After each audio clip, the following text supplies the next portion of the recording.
Oh,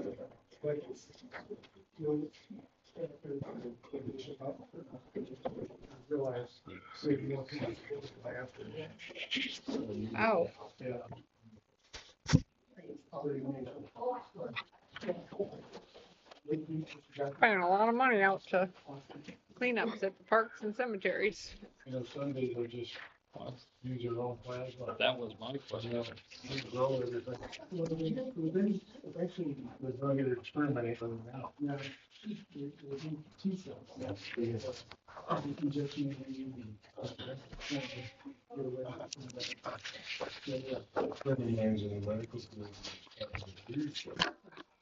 Oh, there's a couple things that from checks. That's one thing.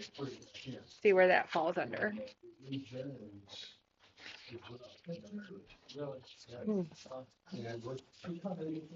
Now, this is, this one. He got your dealer. And it's still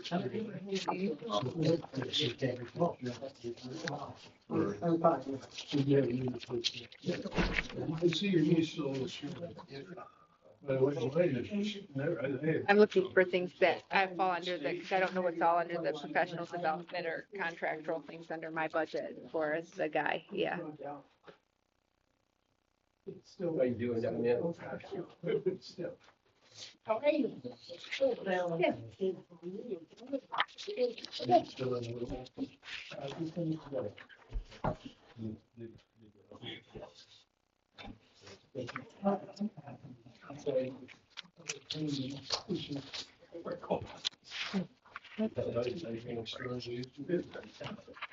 Did you do all this?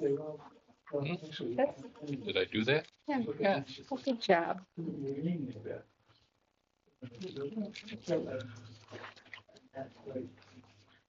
gonna drop that? Are you gonna drop this meeting? All depends. Depends on Yeah. where I wind up. So. No. Yes. I feel like I'm low. I don't like feeling so. That just put me lower. I'm good now. Does that make you feel better? Yeah.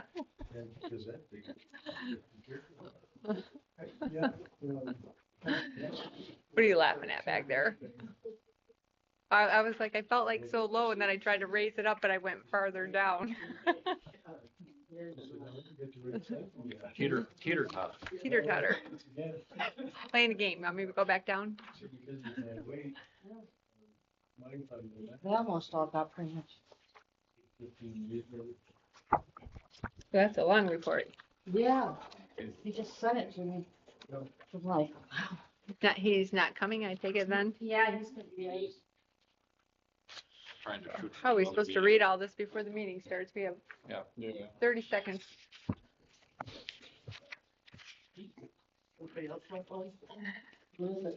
There's more printing. It's That's just, a report. I have to get in here. All right, 6 o'clock. Getting to order. Start with the invocation. Heavenly Father, we come to you today asking your guidance, wisdom, and support as we begin this meeting. Help us engage in meaningful discussion. Allow us to grow closer as a group and nurture the bonds of community. Amen. Pledge allegiance To the flag of the United States of America, and to the republic for which it stands, one nation, under God, indivisible, with liberty and justice for all. Play ball. So I forgot I'm gonna look. All right.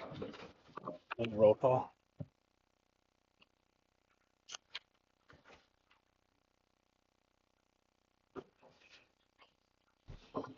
Miller, Here. Zelinski, Here. Brower, I am here. Worth here, Davis. Here.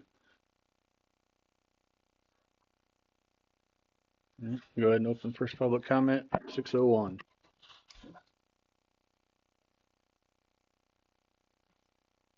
I have some questions about parcels, we want to wait till we get down to that part for the questions. Yeah, Okay. Well, it's not public comment at that time, so can we do that? we can engage the public Okay. during discussion. So make sure. But I, hope you have another question on, the expenditure report. It shows that the, workers are still there, has that money, I know you were talking about transferring the money, is that gonna get done, and have the reports been to the state, because we only have till the end of the year to do that. So I'm wondering if Under. that is, it's on, page 15 of the expenditure report.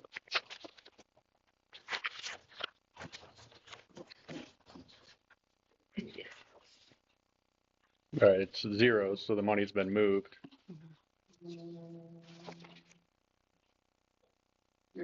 No, that's the zero activity on the account. So it would, 1,000. where, it would be actually in Has the an other available report. balance of 0.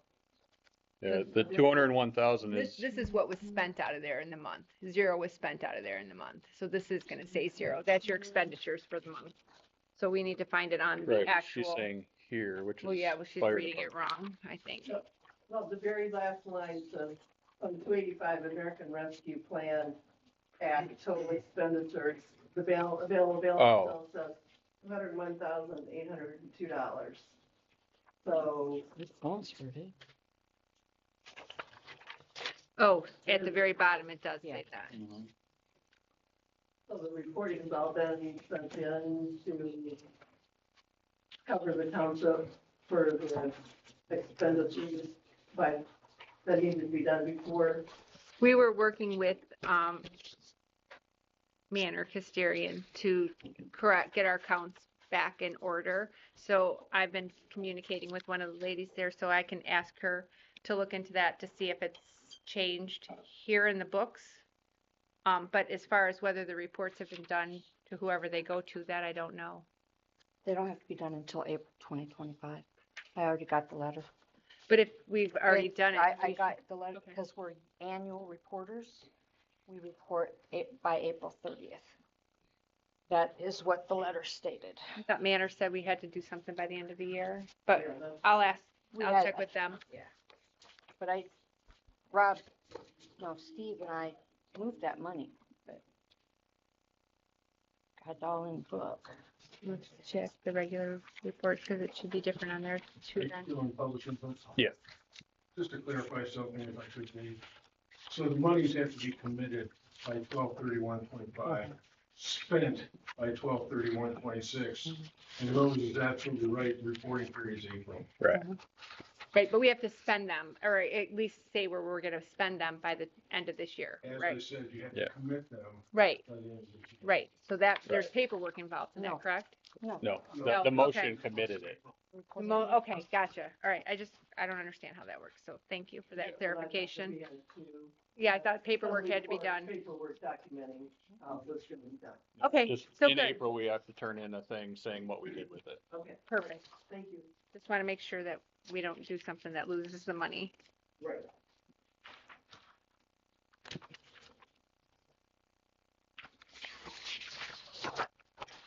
We've got another audience member. Okay. So I, did a quick review of governor's little report here. After talking with the board about 2.49 acres, we actually went to the planning commission, asked the same question, why do we have 2.49 acre parcels that were approved when our zoning says 2.5? And Jim Miller, our zoning administrator, thank you, got stuck on assessor, called up Gunner, and he relayed Gunner's mention that he's saying that a person stated that he didn't say that Gunner was contacted and responded. approving non-conforming lots without planning commission approval has been a standard practice for many years, with many examples. I was there, I heard it. So whether Jim heard it, I kind of heard it on his phone, or you were there, or you were there, him saying, well, he never said anything like that. That was the communication that came through from the phone from Gunner. So maybe Jim played a little different, but the suggestion while he was on the phone was there was many cases of non-conforming lots that were under 2.5 acres without planning approval, which is violation. I haven't read all of this. Well, this is one parcel divided into at 1.98 acres. He'll be here to talk about it. He's gonna try, he said he'd get here as soon as he could. Okay. So we'll add that under number 12. Yeah, and according to the cash summary, the ARPA funds are 0, so. Oh, they are, okay. Yeah. Good. I was gonna check that, I just hadn't had a chance. Wait, did you find that on the first page? It was on the cash summary. Split it all back together. That's all right, I'll find it. All right, any other public comment? Laura Turmel, 16459 Camp Road. I'm only here because, I watched the minutes, or I watched the meeting last month, and I am here to echo, 2 of our board members in, the procedure and how it was handled with the motion for hiring a fire chief. I think it was completely the wrong time. It wasn't on the agenda. I can't tell you how many times I've complained to this board that stuff like that is not acceptable, to sneak things in that aren't on the agenda. I pulled the agenda, I looked, I said, oh, I don't need to go to the meeting. I can trust that they're gonna do these things and it's fine. And luckily, we had other board members stand up and say that it's not acceptable. So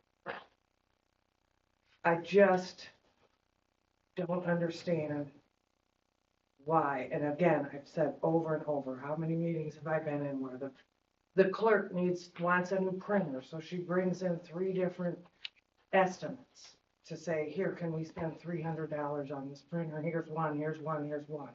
And then another board member comes in and says, I want to hire the fire department chief, full-time position, with nothing, not a single thing. Say, we have this many calls, he's running this much, he's here this much, we need it, or we can afford it, nothing. I mean, I was so furious watching that. And thank goodness that we have board members that will stand up for the township residents and our tax dollars. I am not opposed to hiring a fire chief full-time if it's necessary. And that's up to you all to decide, and I appreciate that nothing was decided, because if it was decided in a board go-around, that would have been a big problem. So that is my 2 cents. It's been a month since I watched the frickin' thing and I'm still furious. So that's my 2 cents. So thank you. Any other public comment? All right, close public comment, 6:10. All right, meeting agenda. 2 things that we can add to the new business.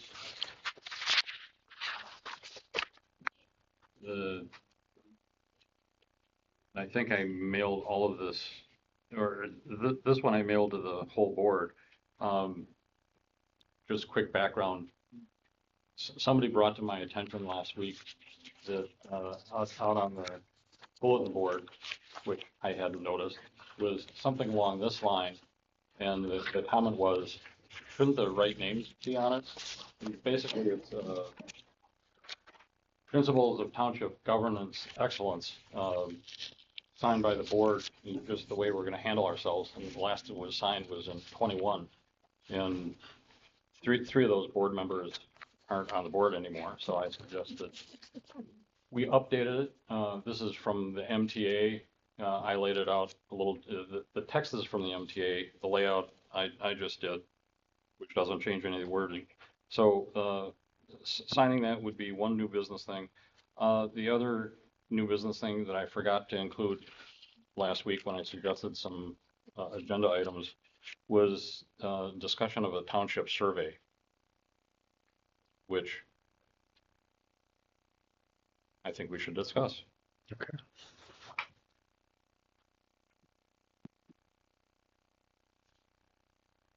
And we'll need to add the assessor's report to number 12, as reports number 12.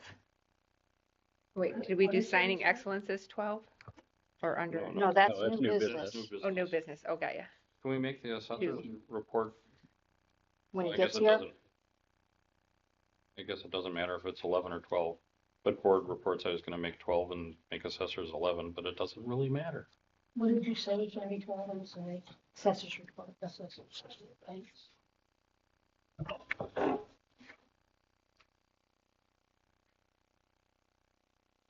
Is there not a blank, report? There's nothing to really update at this point. We do need to, You said take it off, so. yeah. Well, it was just that it was with the zoning administrator, but yeah, I guess we Sending can, the reports here now. Yeah. we'll add it back in next month, but at this point, there's no movement on anything, so. I move to approve the agenda with the additions of new business 1 and 2 principles, MTA Principles of Governance Township Survey, and adding the assessor's report to reports number 12. I'll second.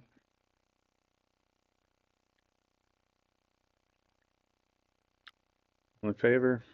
Aye. Aye. Any opposed? Motion carries. All right. Consent agenda. Well, I have a problem with approving and keeping on the prepaid bills because we don't even know what we're approving there. Is there a list of the prepaid bills and a copy of the bills? Because it's not in the packet.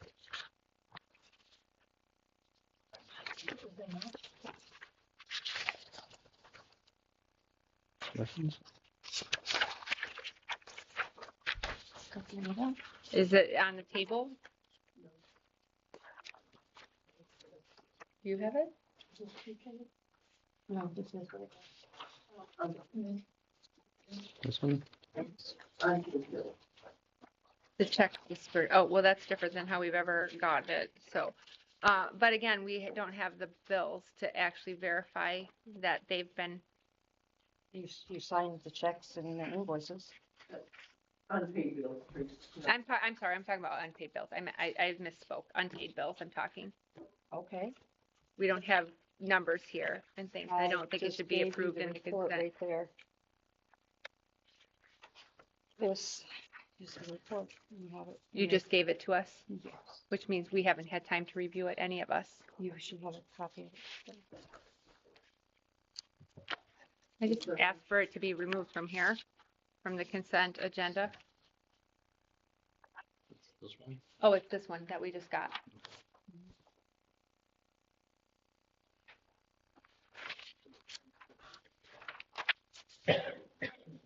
All right, so make a motion, we approve the consent agenda. Oh, No, there's other things. oh yeah. The minutes. Do you have something first? Oh, yeah. Oh, God, I'm losing my pages now. That's good. I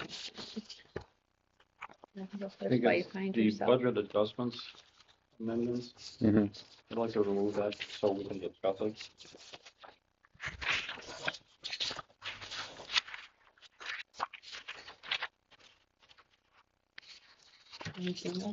And I'd also like to make the recommendation, having chatted with MTA a little bit about our consent agenda, and as we're moving forward, sorry, I'm trying to do two things at once, I'll stop.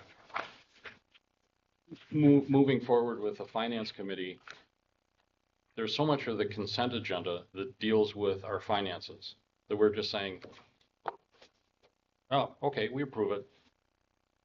It's pages and pages of numbers that I'm having a hard time consuming it all. I think the public is having a hard time consuming it all. We've got a finance committee that has just started that I think is going to be a great help.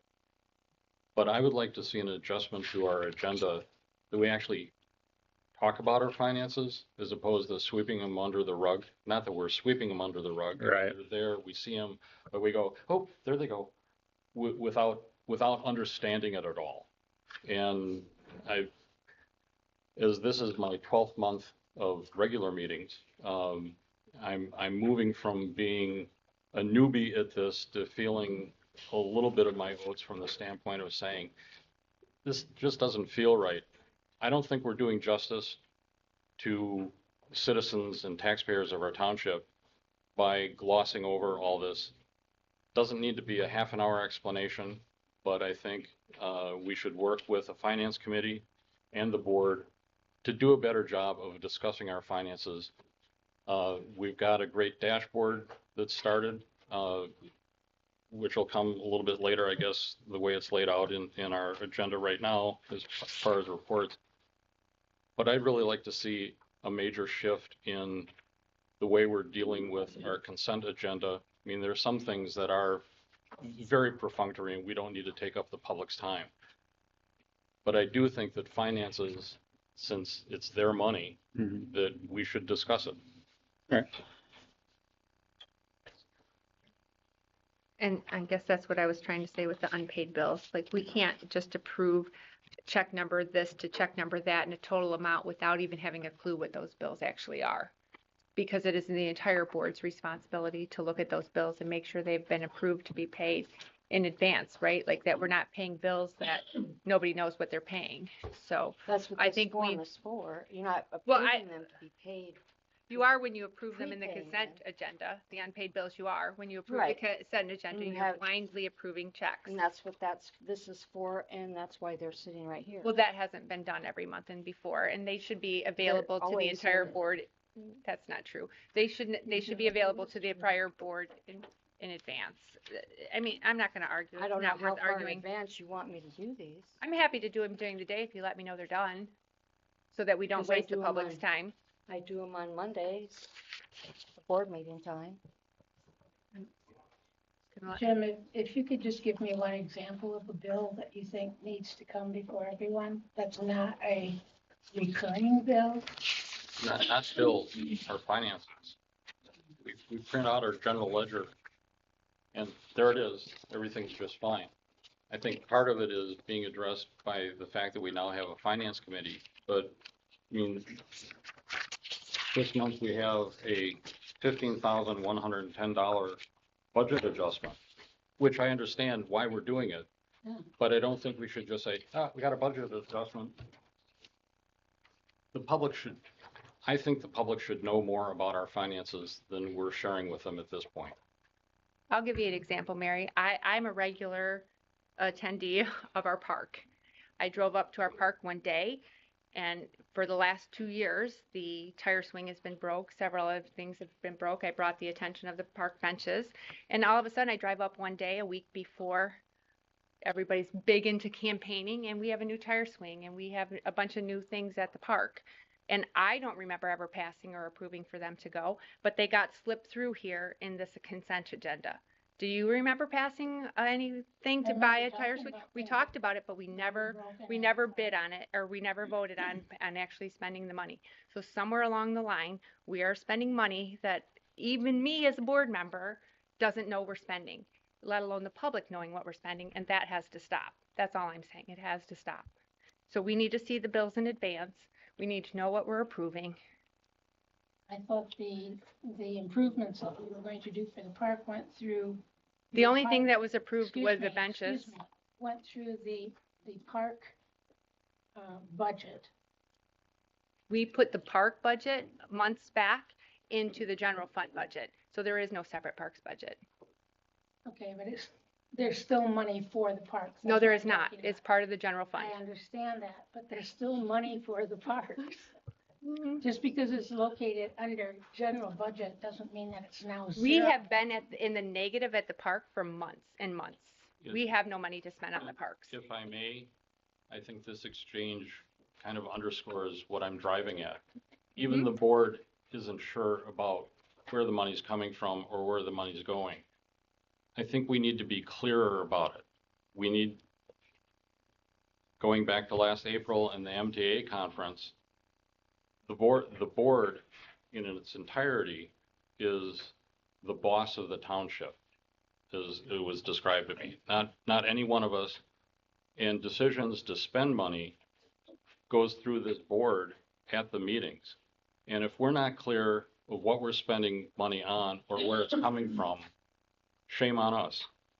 I think it needs to be clearer. And Okay. which is why I'd like to see a change of the agenda in the way our finances are presented.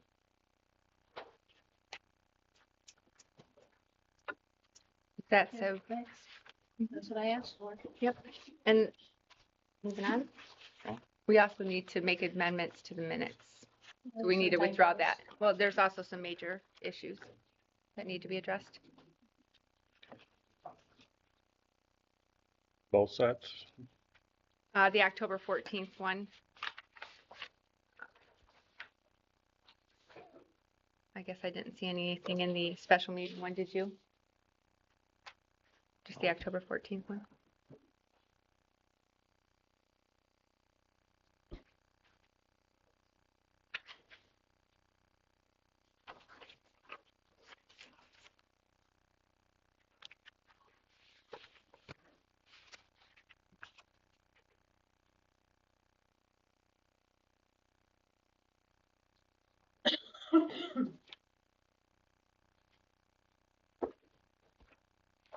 Okay. So I'll make a motion. We approve the minutes from October 22nd, the prepaid bills and the payroll. The 14th. No, they want Yep. to take 14 We're off. pulling the 14th out, Oh, and then we'll do everything else individually. so you're approving just, You said the minutes from the 22nd. Minutes from the 22nd, prepaid Payroll. bills and payroll. and prepay. Well, and you can approve the financial reports too, because I don't think there are any changes to that. And the financial reports.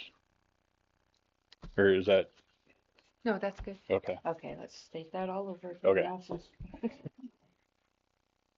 Approve the October 22nd minutes, financial reports, prepaid bills, and payroll.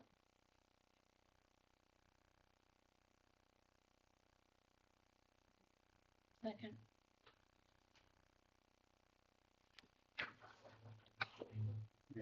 Go ahead and roll call.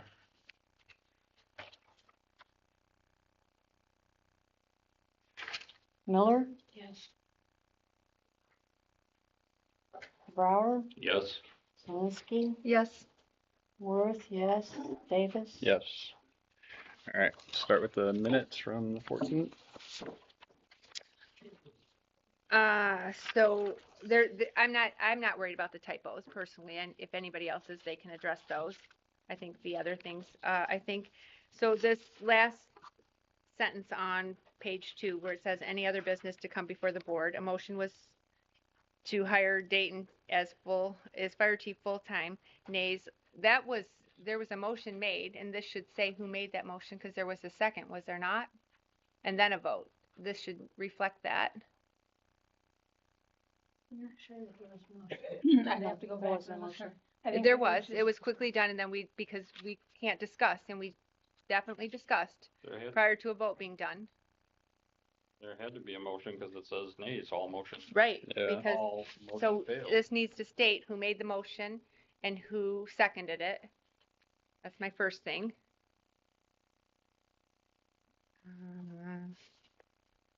This number 9 on here where it says zoning/blight administrator written report was received, I think we need to scratch off the blight administrator because the zoning report was given. We got no blight form submitted.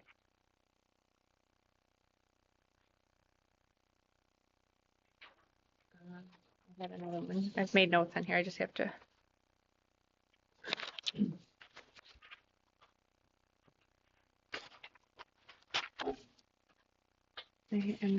I circled number 11, but I can't see why I did that.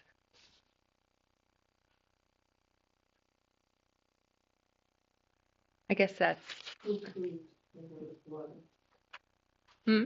Approved, number one, was it approved? oh, that is why Yeah, I it was circled that. Days all. That needs to be reflected there, the vote.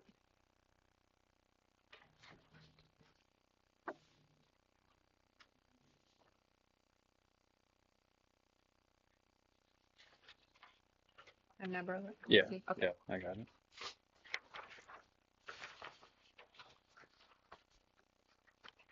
And I think that's all I have. If anybody else has anything else. You else have any changes? All right, I make a motion, we approve the October 14th, 2024 minutes with the changes.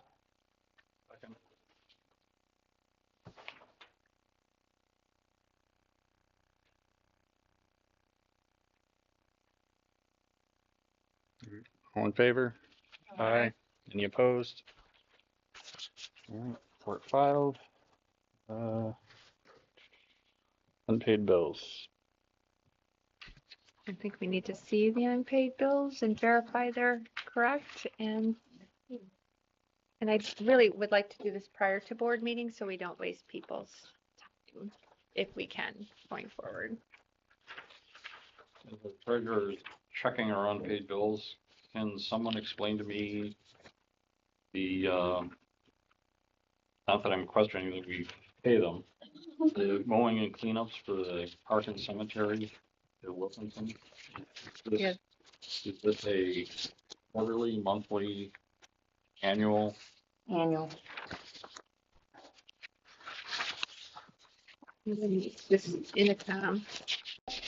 There are several bills here. This doesn't say this is a total. Are there? Oh, there is more than one check. Okay. There's 2 checks.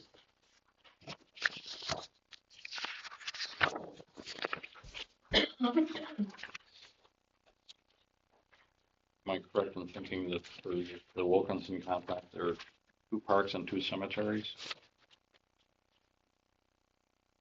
2 parks and 3 cemeteries. 1 park and 3 cemeteries, isn't it?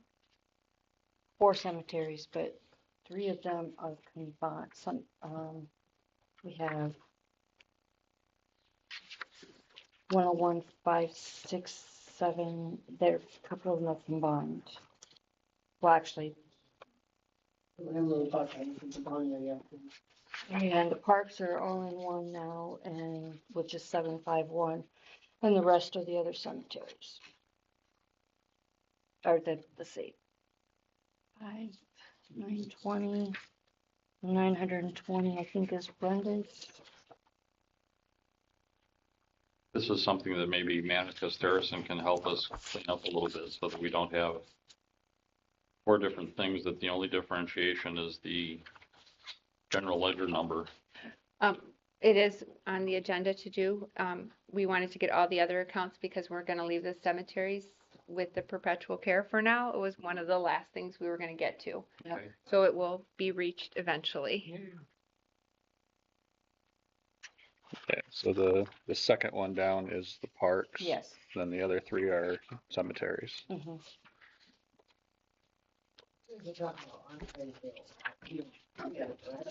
You guys don't have them because They should be over there. there's, yeah, I guess there should be. The other copies for the assessor.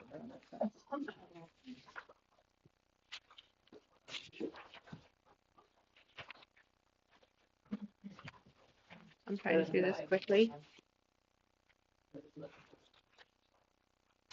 You can go on. If you have something else, I can listen and do this at the same time.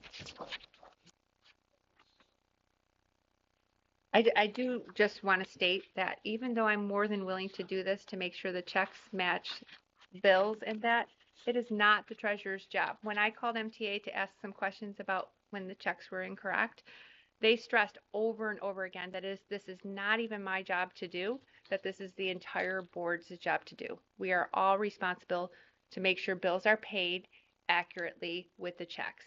So this is, and so I feel like I'm on in the spotlight here doing this when this is not just my job to do. Right. I just want to make sure we all know that. Why do you feel that way? Because Why? Because I'm do you really want me to go on? Well, while you're doing that, why don't we talk about the Go ahead. the budget adjustments? There you go.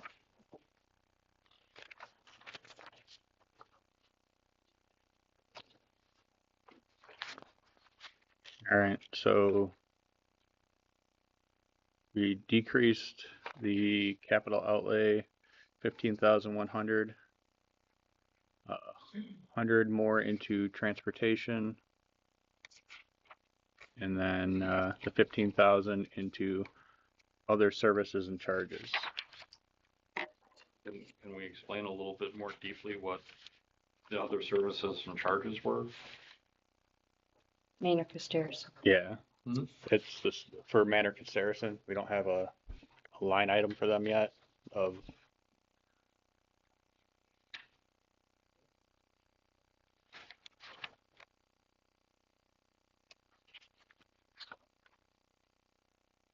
And coming out of capital outlay, that is just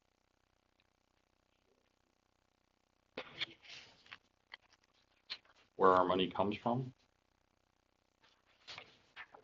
that's where we had the balance available. We didn't we weren't working with Manor when we did the budget, so didn't really fully. Just a pot that we picked. Yep.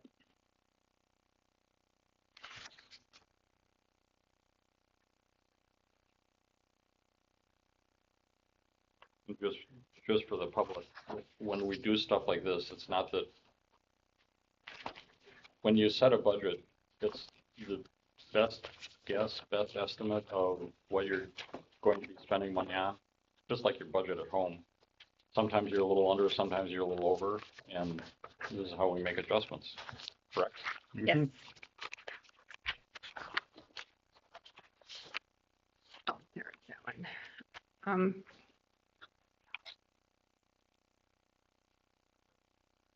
Just one question. It happens to be mine. Is this normally how we do this? To pay, this part is paid with payroll? Because that's paid with payroll. Okay, I'm just curious because I don't remember seeing that. Okay. And then also, this is the only one. I don't see an invoice for this one. I can't read that far away. The Fire Association or Firemen's Association. Yeah, it should be a white paper with a red seal at the top or something.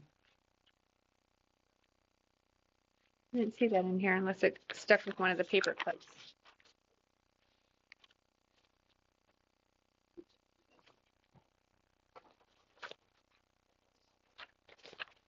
Are you looking as I go? Oh, it is. It's stuck to this Fergus. Oh, wait. Is that it right here? This one? Michigan State Firemen's Association? Yeah. Yeah, okay. It's stuck to the Fergusons. Thank you. Oh, good. I don't want them. Okay, I can keep those. I can give you back these though. You don't want to sign them? No, I mean She's gonna this. give you the. You don't want to initial them?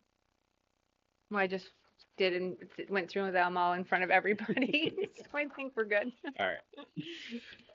All right. Make a motion. We approve the unpaid bills. Second.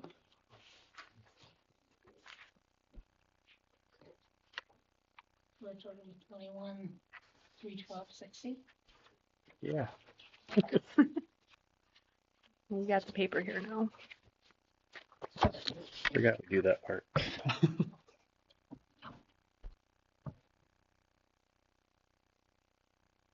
All right, go in roll call.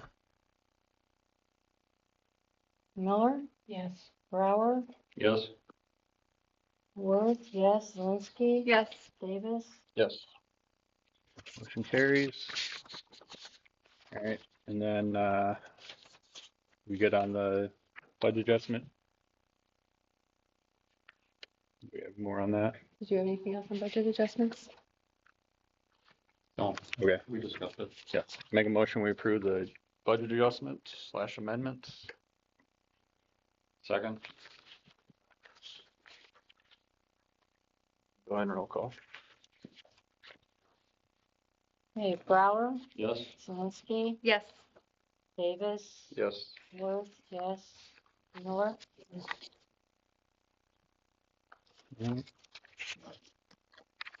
Have anything for correspondence? We don't have any guests, so we'll go into reports. County Commissioner? No, I'm not your standard reporter from, Evan asked me to step in for him tonight. For those that don't know me, my name is Art Janai, and Evan and I split responsibilities in Newland Township. And typically, he would be here to give you the report, but I've given the trustees a report in advance, and I noticed that there was copies on the table over there. In order to move your meeting along, because you managed to drag it out this week, I'm just gonna open it up for questions. Okay. And we have none. If I don't- All right, I know you did ask me about the risk management. We are gonna not do that next month because I didn't realize how large it was when we opened it up, and we didn't really have a lot of time to review it, but I will, it'll be on the agenda next month. Oh, you need to get that in. Okay.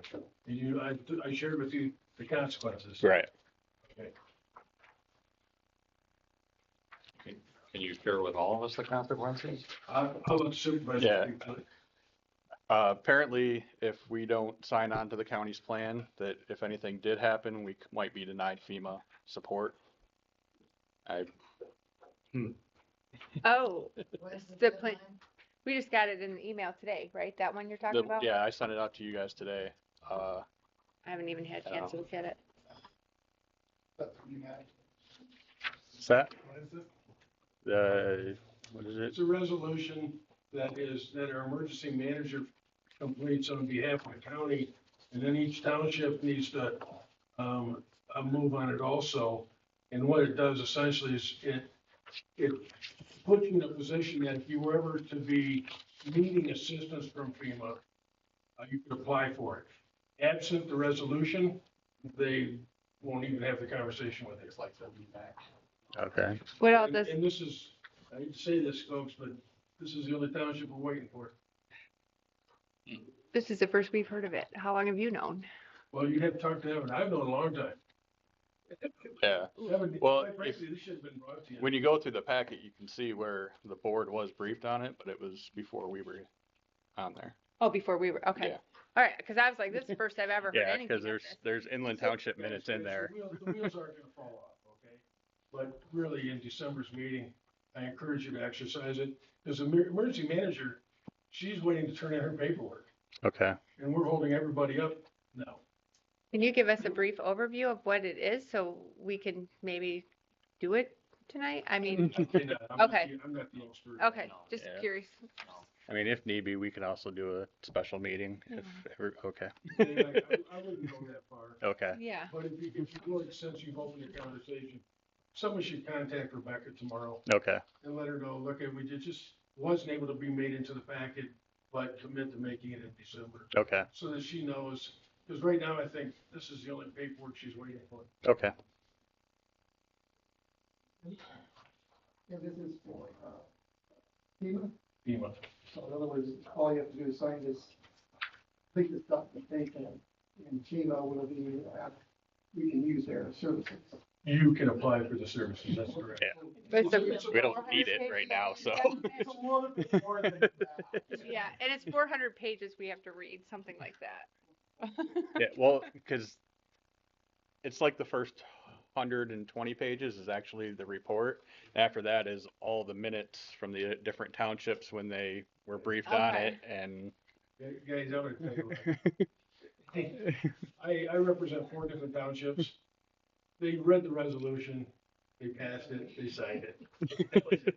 I'd be very surprised anybody read multiple pages of that document. It sounds like you know something about it.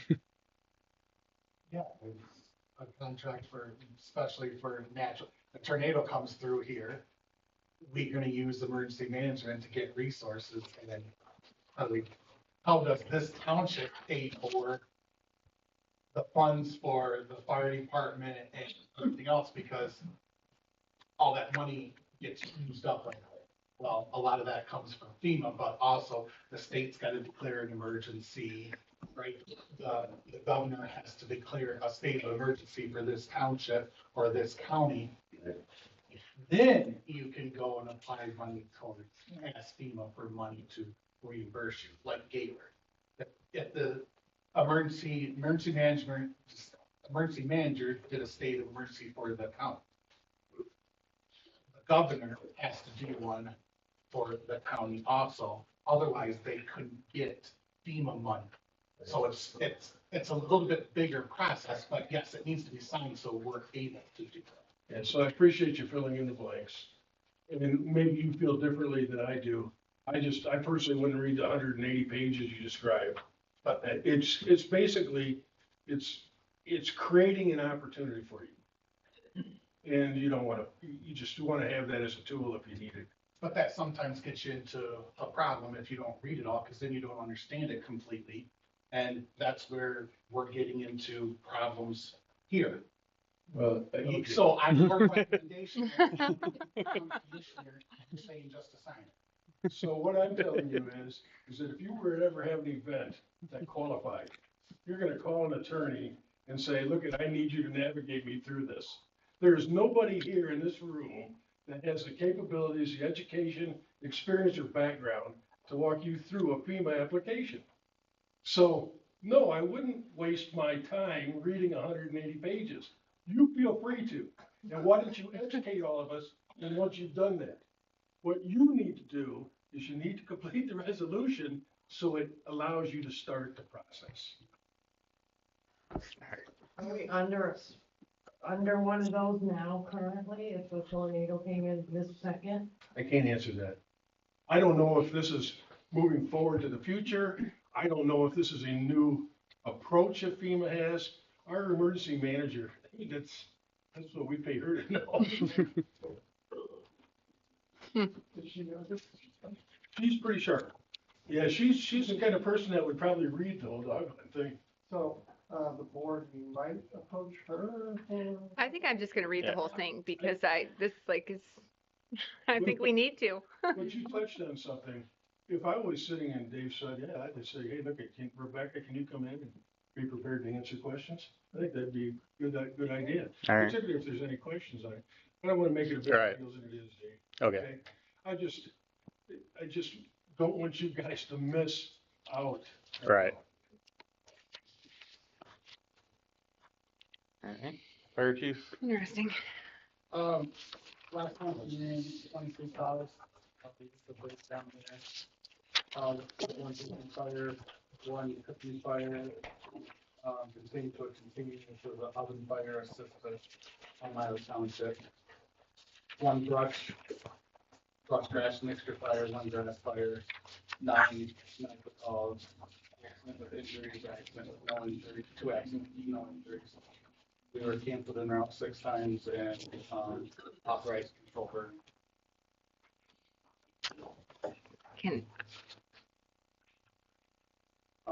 And the prepaid bill was Ferguson's, that was for new chainsaw. Yeah, I saw that. Fuel. I was just giving an update because I didn't ask for permission to go out and get it, but that stuff that just needs to be done along with the computer on that as they died. So that was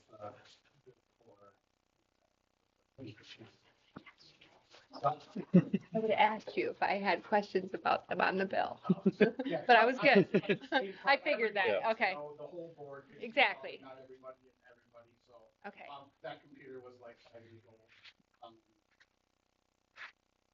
I can, I'll probably get it or I can fix the hard drive. It's just that system can't use Windows 11 and with a new upgrade to our computer data software that means with dispatch, it wasn't gonna run very smooth. So I'm gonna take that computer and actually update it and then put it out here to replace that computer that's like 10, 15 years old, which was pieces of parts of, I think, Of older computers. Teresa's oldest one, which was Linda's at the time, and Paul's and everybody, we combined them all to, so we could have one out here for trainings and stuff like that to run on the projection and the TV screen, so that's what I'll probably end up doing, but I gotta find out how much it's gonna cost and then have other parts for it. Other than that, things running smoothly. We went and did fire prevention stuff last month with New Covenant Christian Academy. We were at their Fall Fest. We did what else? We just had a fire drill there. So trying to stay out there. It's kind of hard to do with a full-time job. Then yeah, that's about it. So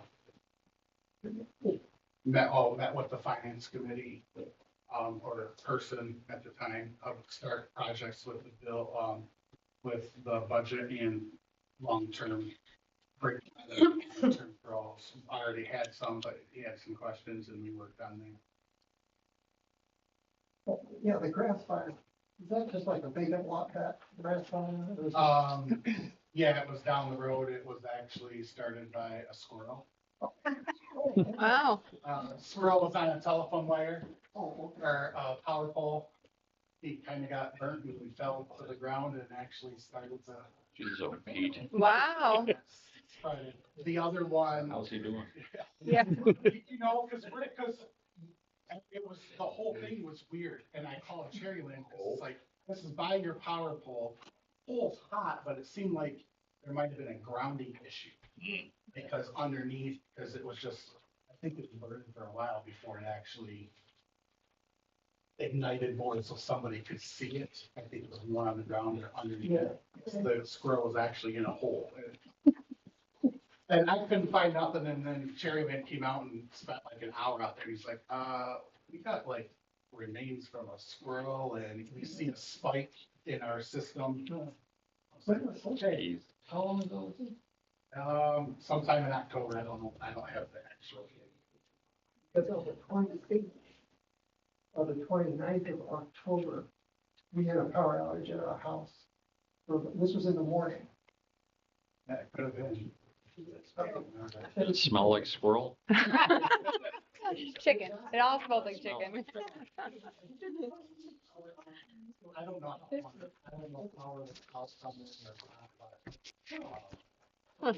And then the other one was, the guy had a pile of brush,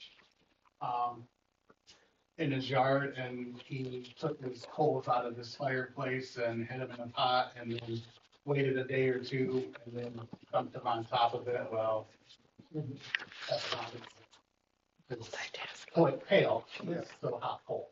So, that started a little when it was contained. He saw it starting to smoke, and he stuck his sprinkler in there and waited still another 20 minutes going. I could handle it with my little sprinkler.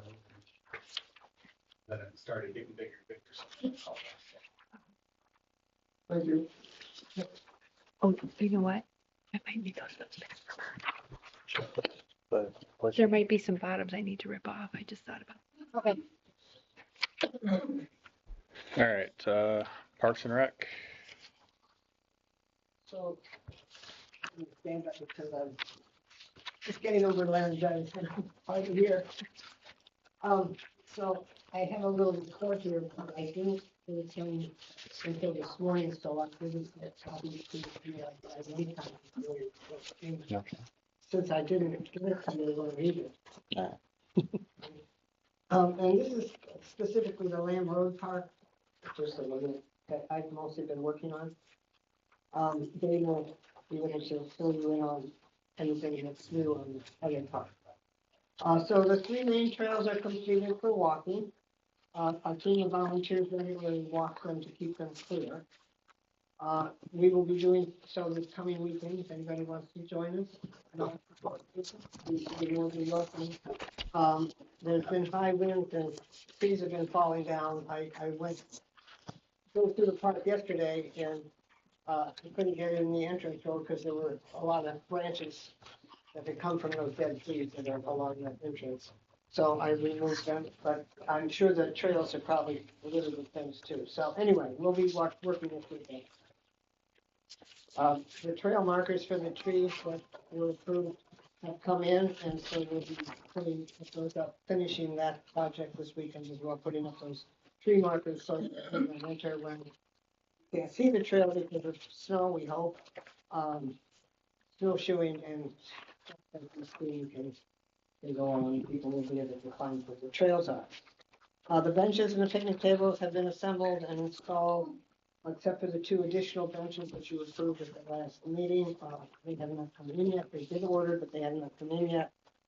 So we'll put those together and get them up, and we'll also assemble the benches for the other parks that are also on that order. So there's 4 benches coming for the Lincoln Road Park and 2 for the Lamb Road Park. Isn't there 2 and 2? My family will put all those together. Isn't it 2 and 2? Yeah, it's 2 and 2. Two Two for each park. You ordered. I think so. Okay, whatever you But thank ordered. you. Whatever you ordered, we'll put them together, Mike. If they're coming tomorrow, carriers are coming tomorrow. What? If they're coming via our carriers, they're coming tomorrow. Are they? Okay, good. My people think the gazebo is still sitting on a pallet over at the park. It's been there for months. We are still waiting for someone to find someone who will pour the cement and assemble the gazebo. I don't know. Yeah, I got one bid back, but it was over $9,000, so. What? To pour cement? We're not going The there. cement bags are no longer good, are they? They didn't appear like they were good when we were there. That was an actual pad for it to sit on, or just for Loading pad? the. That was just, There's these round things that you put the cement in and then the gazebo. Yeah. Footing, footings. Yeah, the footing. That's all it is. Yeah, well, that's a ridiculous. Yeah. price. Way too much. Yeah. So we're still hoping to get that done before the snow comes, but right now it hasn't happened. We haven't found anybody who can get it at a reasonable price. The oak wilt has been confirmed. The board has a copy of the report that came from the commissioners. We do think they're confirmed that all of the selectors that's the thing that's down and we got the report back a couple of days ago. So it confirms that we have oak wilt there, which we pretty much knew anyway. So we weren't able to get the testing done in time to access the machine for trenching.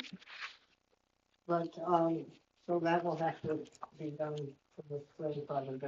But we're recommending that we, people who've been working on it, are recommending that we contract with partials. We have a bid from them already to cut the dead trees down, the infected trees, and they will remove them from the property, and that's MSU is recommending that too, that we get rid of all that stuff, get it out of the way. And partials will do that, so we're asking that the board approve a contract with them to let them go ahead and do that this winter, is when you have to do it. And get rid of those trees. Also, they're suggesting that we use the chemicals that you put on the stump after you cut the trees down to prevent sprouting. And there's a couple of options, but the one that they're recommending is not Roundup, it's real other stuff. So we're asking for that to happen as well. And we also would like to add, there's a couple trees that are probably infected, but we won't know that until spring. So we're suggesting that we cut those down as well, just to create the buffer zone that we need to prevent any further spread. We don't have any further plans for the Lamb Road Park for this season, other than we're gonna spread some native grass seed, which is being donated. And we're gonna clean up the trails a couple more times, before winter.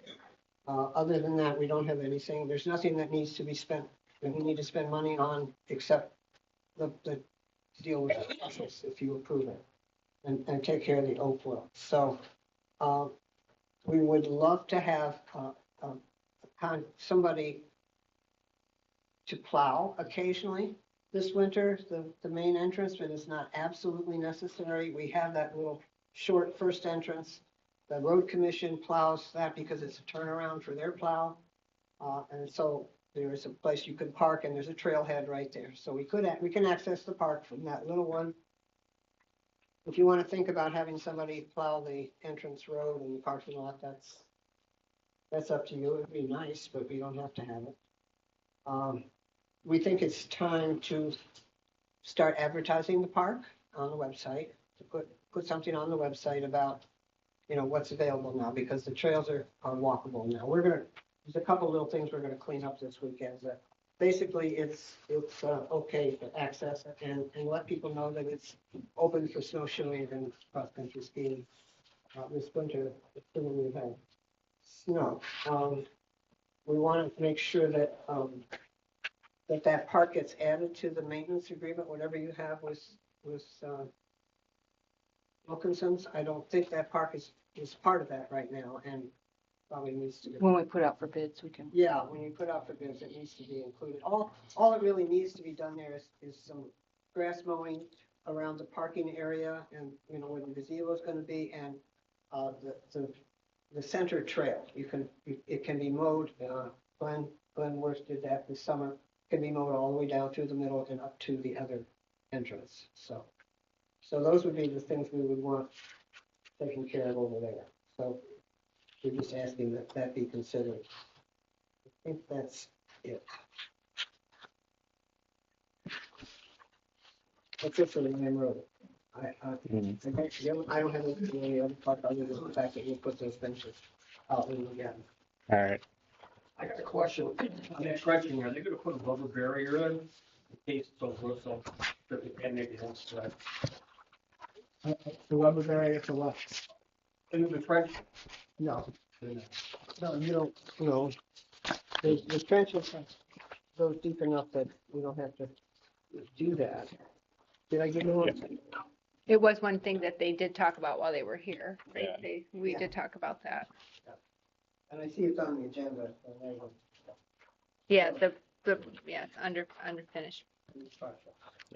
And then as far as the Inland Township Park, I'm gonna put out for quotes on a couple of different projects.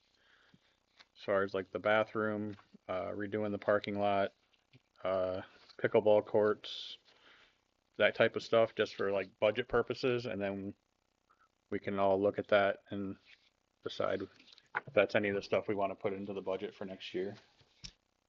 Just so you know, because I have a friend very involved in the pickleball world and gives lessons. It takes, on average now in this area, 2 years to get onto the schedule to get a pickleball court installed. It took over 2 years, 2.5 years for the Green Lake one to be put in, which is really, really nice. And we should put one in.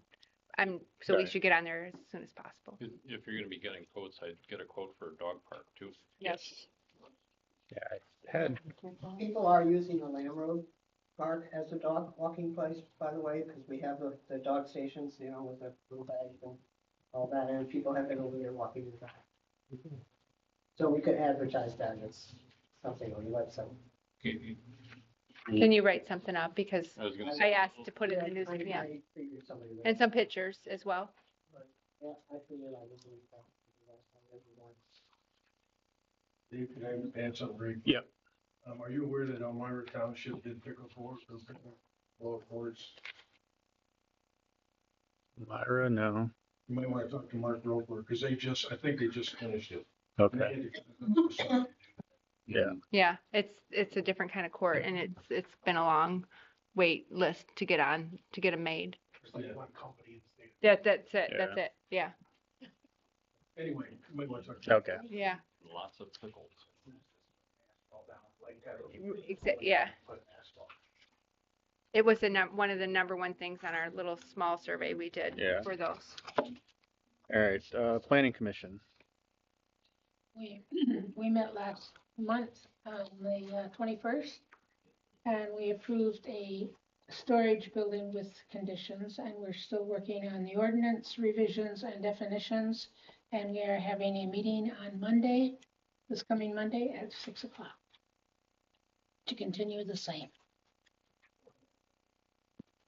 Mary, where's the storage building gonna be at? You know, or, I don't have the address. okay, Do you, okay. do you know? Paul? It's not a storage building now. It's storage outdoor stuff. Okay. So it's not gonna happen for the storage building at this point, so I'm on the planning commission, my name's Paul, I'm sorry. Yeah. No, so, It comes in stages. so I was aware of it and we brought that up, but, just the storage building would be, to me, is still not, shouldn't happen. So the outdoor storage is, we can't stop that, so that, we just approved it with conditions that they do certain things, so. So they're not building a storage building? He wants to do one later. Yeah, but I don't, That's not what- that I didn't understand because that would be a commercial business in a residential area. It's not your personal outdoor stuff. See, the outdoor stuff, we can't really do anything about it, but if you're doing it at a professional level, I think we can, change that. Yeah, he would have to rezone, right? Yes, because it's gonna cause us problems later on down the road. So, not just him, he might do one and then you got one down the street. So, I mean, we have our commercial corridor, we have enough places for them to do that, but it's like, well, I think he was trying to buy some property, make some money on some housing and make some extra money with the storage, so, but I understand that, but I just think I live near the area and I just think there was a lot of neighbors there that were, not for that, and I don't think it'd be cool to have a commercial business there. Because his plan was to have a parking lot around each one and I didn't know what else was gonna happen there, so. Mhm. Oh, your name? Paul Huffman. Are you on the? Like, So, But the store stuff doesn't. so the revision, Certain stuff, doesn't that violate some of our ordinance already? Outdoor storage isn't allowed use by right in that district, so we couldn't say no. So like but he still can't keep a sniper there for 12 months, right? You can as long as it's licensed. I mean, that was a condition. that's part of the problem with our zoning ordinance and the definitions of things. It says outdoor storage isn't allowed use by right. So then we look up the definition of outdoor storage and it says the keeping of goods and materials outside longer than 24 hours. Like, which basically dismisses the blight ordinance. So As long as they're that's- registered. So that's what, I mean, no, the definition is the keeping of goods and materials. There's no like registered vehicles. It's like, there's a lot in our zoning ordinance that needs to be fine tuned Because so it that we don't get tripped up on some of these things. So that's one of the things we're working on. We do have a couple of applications coming this meeting and the next meeting, but one of the things we wanted to ask was to do, Bi-monthly. bi-month, like a regular meeting and then an extra meeting every month. A work So that's a meeting. Work session. only. Yep.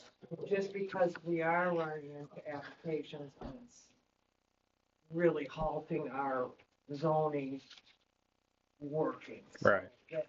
We wanted to do that starting in December. So after our first meeting in December, plan another one for that month. Okay. I don't know how we have to advertise that because we won't be voting on things. We just Um, put it up there as a work meeting. And we're not changing the zoning, we're working on it, and eventually will come to the community with, these are the changes we would like to make, you get to see them before, because there's a lot of rumors going around that we're changing the zoning. We can't just do that in a meeting. It's a big deal to change your zoning. Right. Can I add something back to the pole barn thing? There was a difference between a pole barn and putting things out into a field. That's what I was trying to get. And that being outdoor storage, if you wrapped your boat up and it was in your yard, that wasn't the problem. The problem what I saw was that this was supposed to be a housing development and he did not have enough acreage to put the housing on. And then he was gonna also add on those 2.49 acres, the pole barns with the duplexes they had. So that then becomes a business, it's a, that he's gonna lease out the space in the pole barn. It has nothing to do with outdoor storage to me because that's Right. outside. So that's, I think we need to rewrite that more clear. So for future, builders and sellers or buyers, so.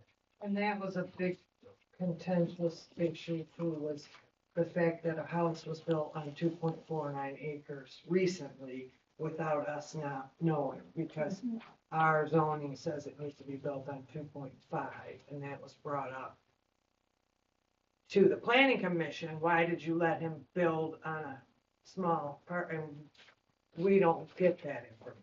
We're not involved in the splits, and we don't issue permits for homes. So I believe that that's now a bigger problem, and that's we need to look at. So I appreciate Jim mentioning a survey, because I would like that too, to look at all of our parcels and have our maps updated, because one of our applications,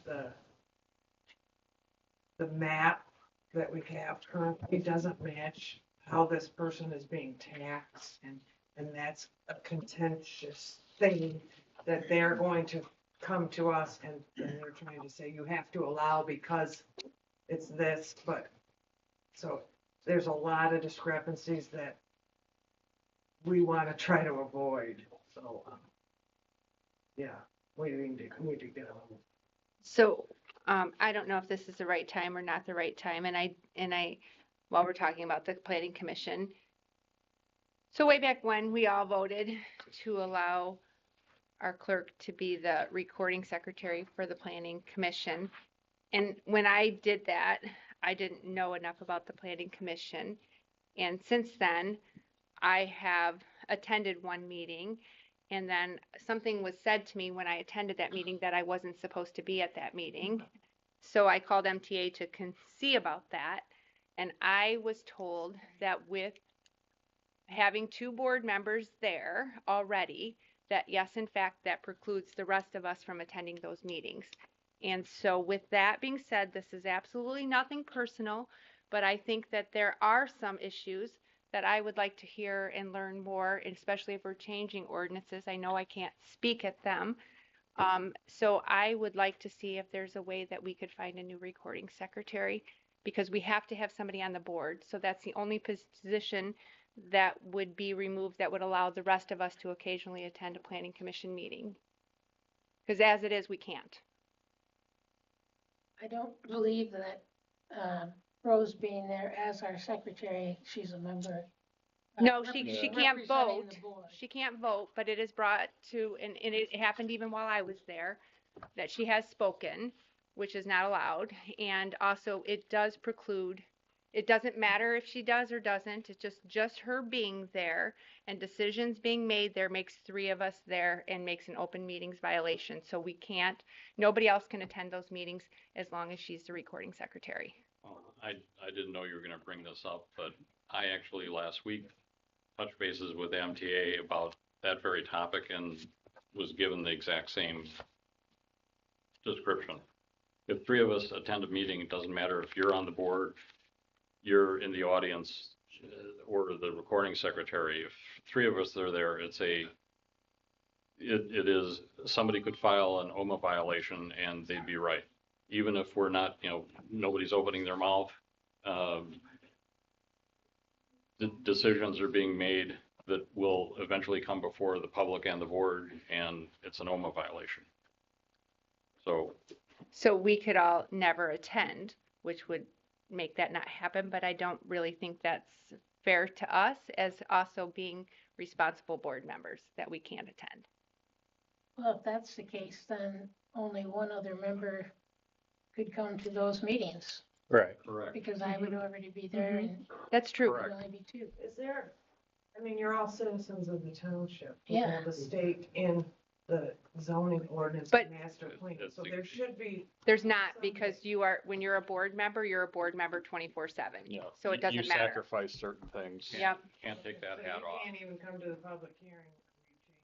We can, as long You as there's see it one other first. person there. As a matter of fact, you can come to a public meeting because it's the Open Meetings Act. It is a public meeting notification where, we can be there for that one, Or a public hearing, for a Mhm. public but hearing. not a regular. Not a meeting, regular even if meeting. It's an open meeting. Correct. If you put on your thing, on like your agenda or whatever, or post it saying that there may be more than 3 people, board members there, just like when we used to have 3 board members on Tuesday. But nothing's going to be discussed among the township. No one had to talk to the attorney because we used to have 3 board members in the office Yeah. working. But it was posted and stated that there could be. Has to be listed as a work session. So that's like a work session because they're all working in their office positions. When decisions are being made at the board, it's different. It's not a Yeah. work session. So technically, if Rose is the recording secretary, Mary's on the board, and any of us had to actually file for a special land use permit, We we couldn't wouldn't go. come to, We couldn't go to speak our for own ourselves. meetings, correct? So and again, I had no idea of this when we voted and, or I would have addressed it at this time. So I would like to see the board appoint a new recording secretary, and I don't even know how that's done. I don't know if Laura needs to make that motion. I don't know if we make that a Planning motion. commission makes that and Mary brings it to the board. yeah, If we can but find some. Rose is doing it because they couldn't find anybody else either, so. I know, and so it's Called a tough MTA, one. and It, MTA said there was no. well, it depends on how you ask the question, yeah. Yeah, there's not. We can't come. Yeah, that is the truth. It all depends on how you phrase the question, what answer you get from them sometimes. Yeah. That is true. So, I mean, I could help. I'm fine with that, helping to see if there's somebody else interested in doing the position.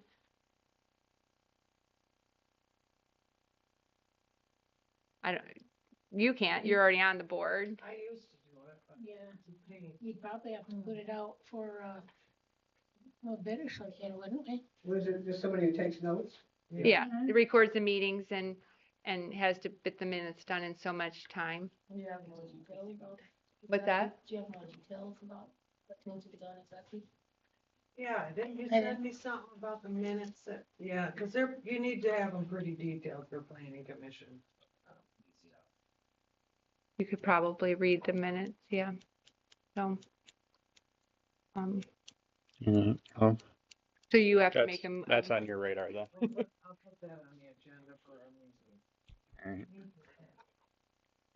All right, event committee.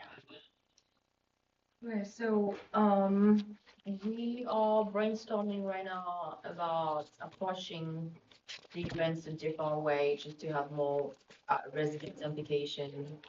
Maybe do, something like every month, like, kind of like social events that could be held here, you sell out to in this room, or in, Benton Hall.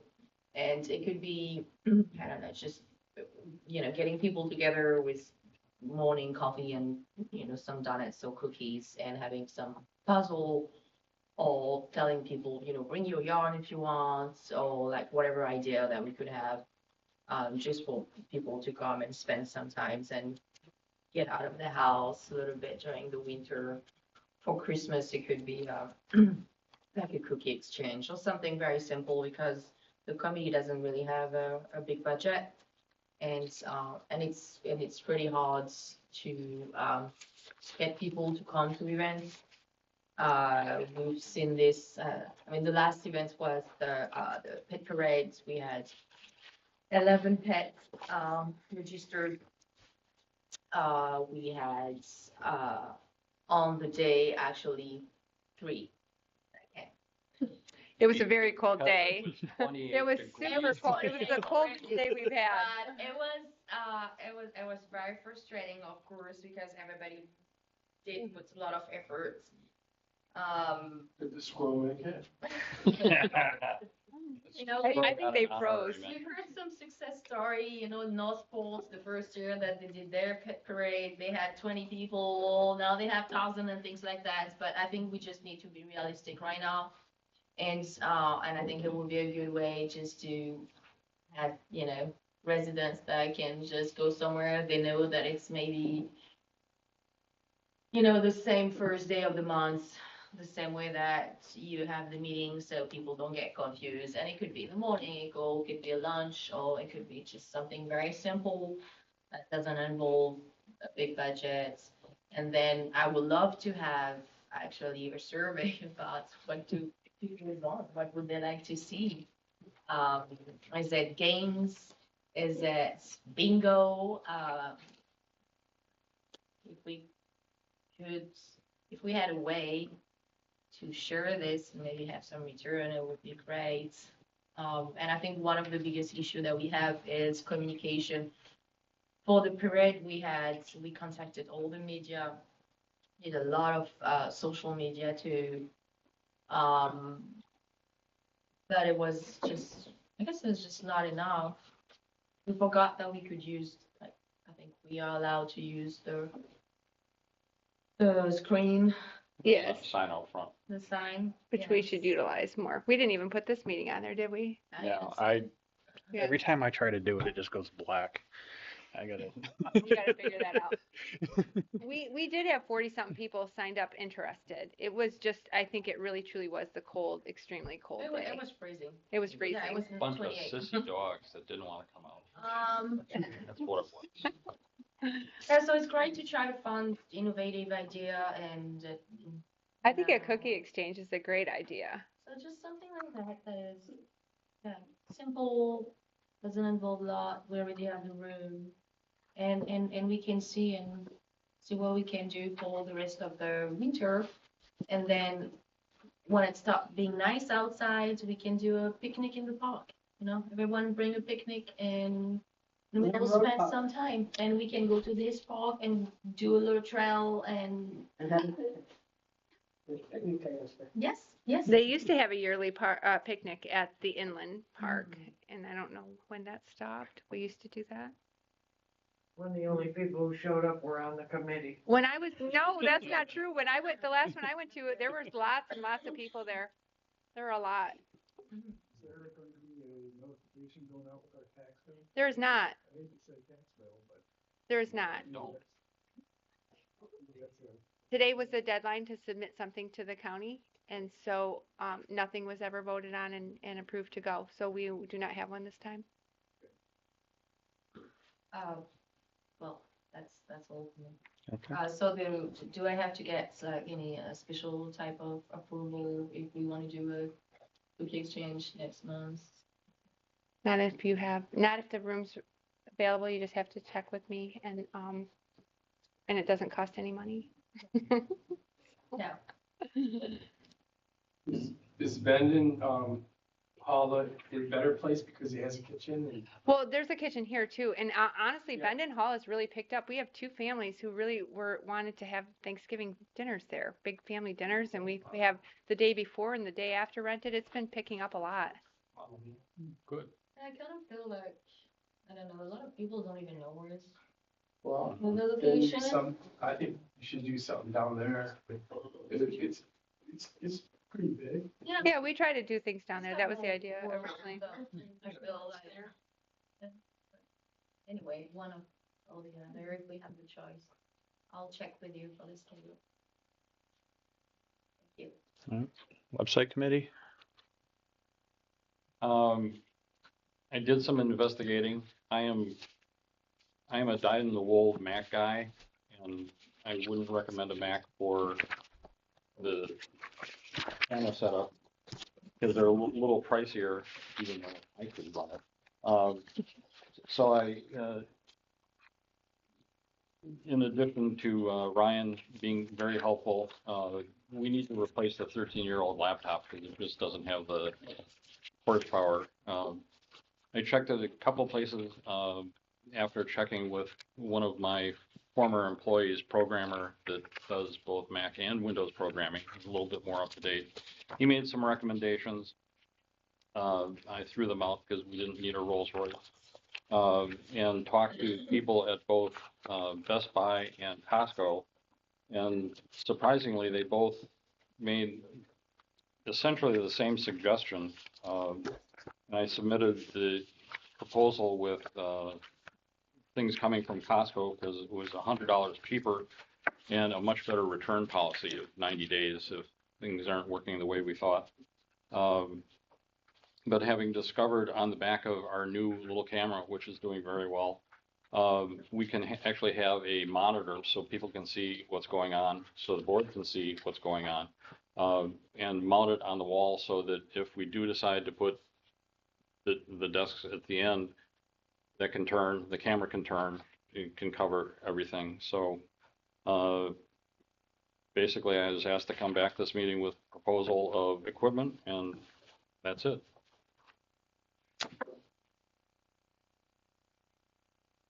So for under $2,000, you could get us live streamed, basically. Mm-hmm. I'm stunned how inexpensive TVs are. Actually, the TV mount, there's one that they actually have at Costco that's $150, $175, which I thought was ridiculous because that's almost as much as the TV. The one I have listed is online. Sale dates end Sunday. So basically for under $1,400 for equipment and leaving, hopefully it's enough. If we can do some rerouting of electrical, I don't even know if it's just drilling holes through the wall and putting electrical cord in, but the mounting the electrical and HDMI wiring to the computer. I think there are a couple of township residents that would be willing to do it on either the very cheap or the volunteer basis. Mm-hmm. So I have a question for you. You know, I'm a real techie. So are we going to be able to use this TV for what you're talking about? Never even thought of it. It would connect to the back of that camera, and I don't know that an HDMI cable could actually run that far. You could do HDMI to Cat 6 or Cat 5 and run Cat 5 and then back to HDMI. So is that a yes?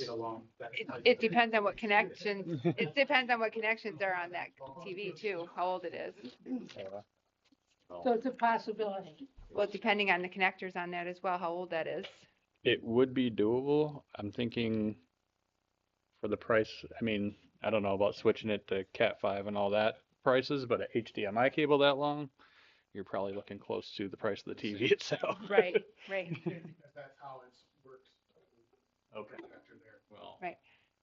That's So a it's no? good point. No, you can't. Oh, you Well, can. you could, but the monitor is in part for our benefit so that we can see that people are there. And if we leave the TV there and We're watching because ourselves. one of the things that Dave and I checked before we mounted the camera there is during the summer hours we have daylight, are we watched out from the backlighting through the windows and the door, which we're not.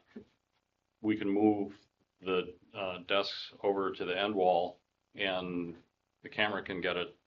And if we use the existing TV monitor,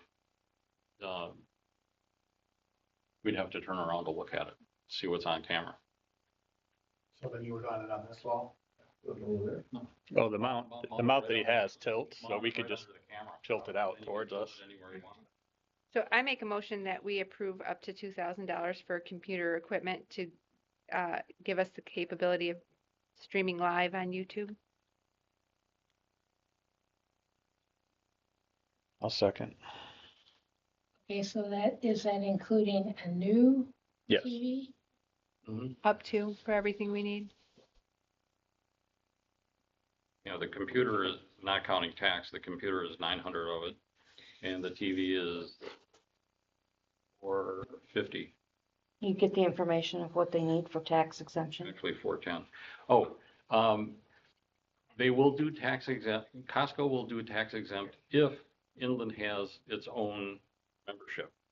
Membership is $65, so we would actually save a few bucks if we got a membership.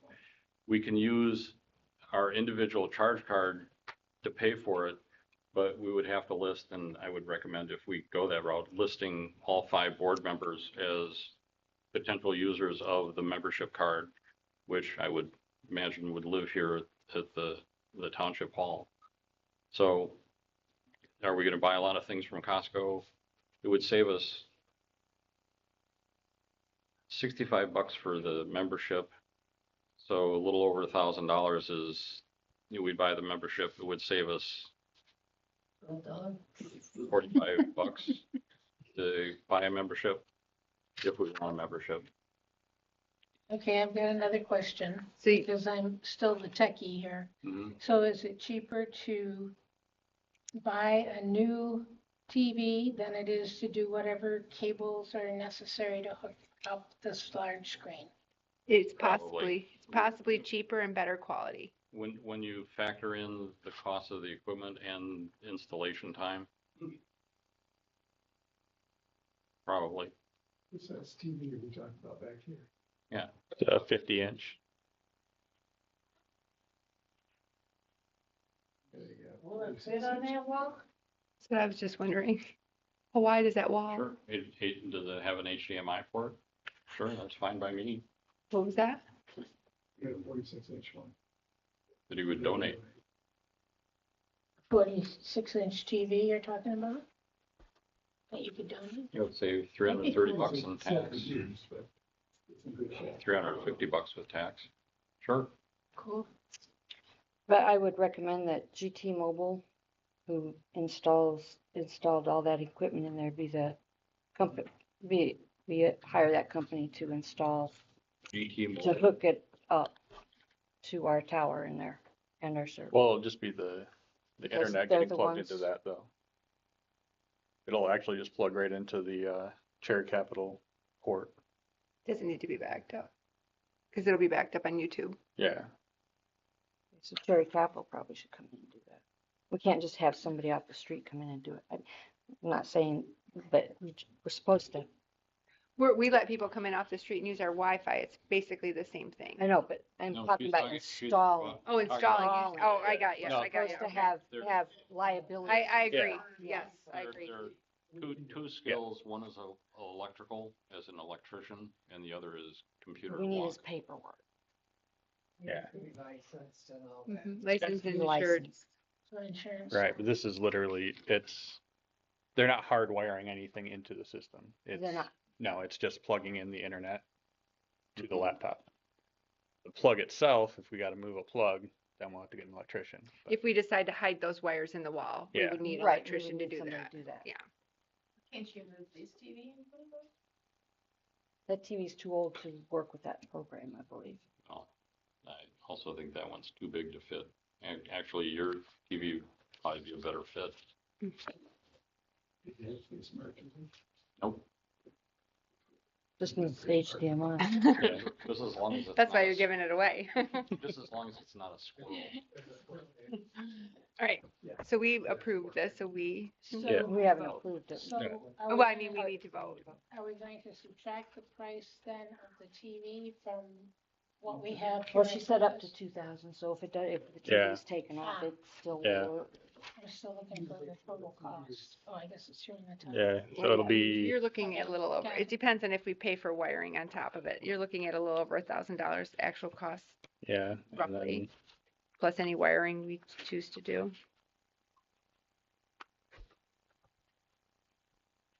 All right.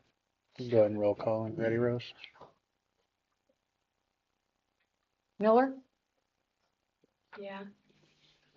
Worth, yes. Davis, Yes. Zelinski. Yes. Brown. Yes. Motion carries.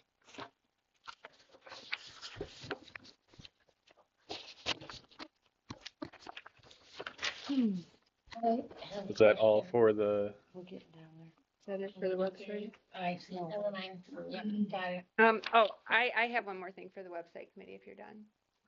go ahead. This is, so Jim and I talked very briefly today regarding the website committee. But because I talked with Dave today regarding getting a .gov FOIA request email started, which has brought up, we've kind of neglected the website committee, and I would like to get back at that. And I would also like to start posting all of the things, all of your minutes, all of the planning things, but I can't post minutes if I don't have them in PDF.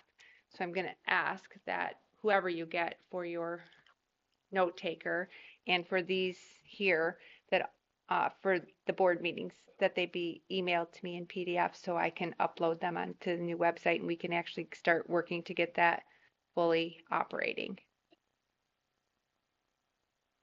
Doesn't make sense to me, but I'm assuming it. A PDF file you can't change. Oh, It's just when you scan it Unless you in. have it. Right, it's how you scan them in so that you can post them. Nobody can make changes to it on the website. It's a good thing, Mary. okay. I'll believe you. Yeah. I don't want a computer.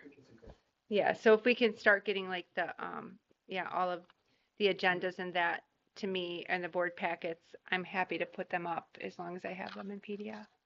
So we can get people switched over. That's Which website is the real one right now? That's like. the real one. Alright. They're both real. .org is, Hopefully. hopefully by this time next month, we will have them, well, no, hopefully by this time next month, next board meeting will be switched over. Anybody putting in the old address will be bounced to the new one. Which is Okay. Inland Township MI.gov. I have one more question. You were talking about FOIA things. Yes. With what you're talking about, can people just type into whatever and get a FOIA request off the? The FOIA requests are available on the old website, but in the training that I have minorly done so far with MTA, one of their recommendations is that FOIA has its own email so that all FOIA correspondence is in one place. So if I'm not the FOIA coordinator next month, somebody still has access to everything I've done. And so we don't currently have that. So I asked Dave today about getting that. And so he recommended we wait till we get the new website Yeah, going. what I meant was somebody couldn't go online and just do a FOIA request and get that request online right away. No. Yeah. They can get the request form, but it still They has can to be get the form. submitted. It still has to be Yeah. submitted. This is just an email for them to submit that to, so Right. that they're all in one place. Because Okay. any email, any request somebody verbally gives you is technically a FOIA. So it's just a place for somebody to email you and ask you for things or to fill out an official form.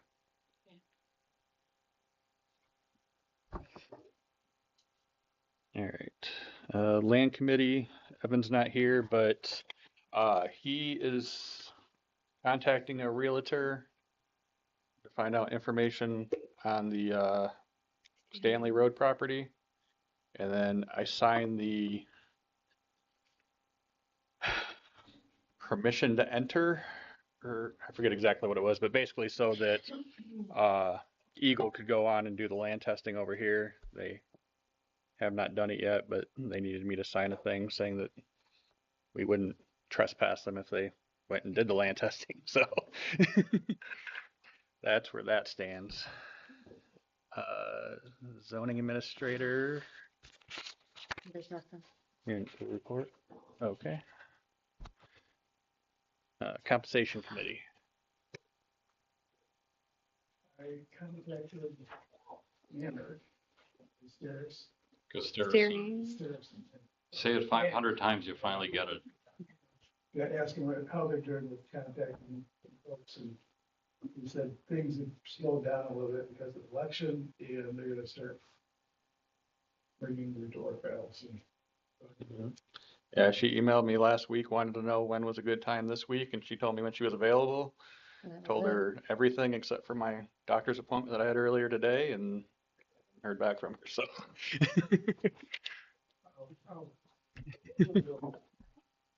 Because I hadn't heard anything from them. That's what the transaction is. Yeah.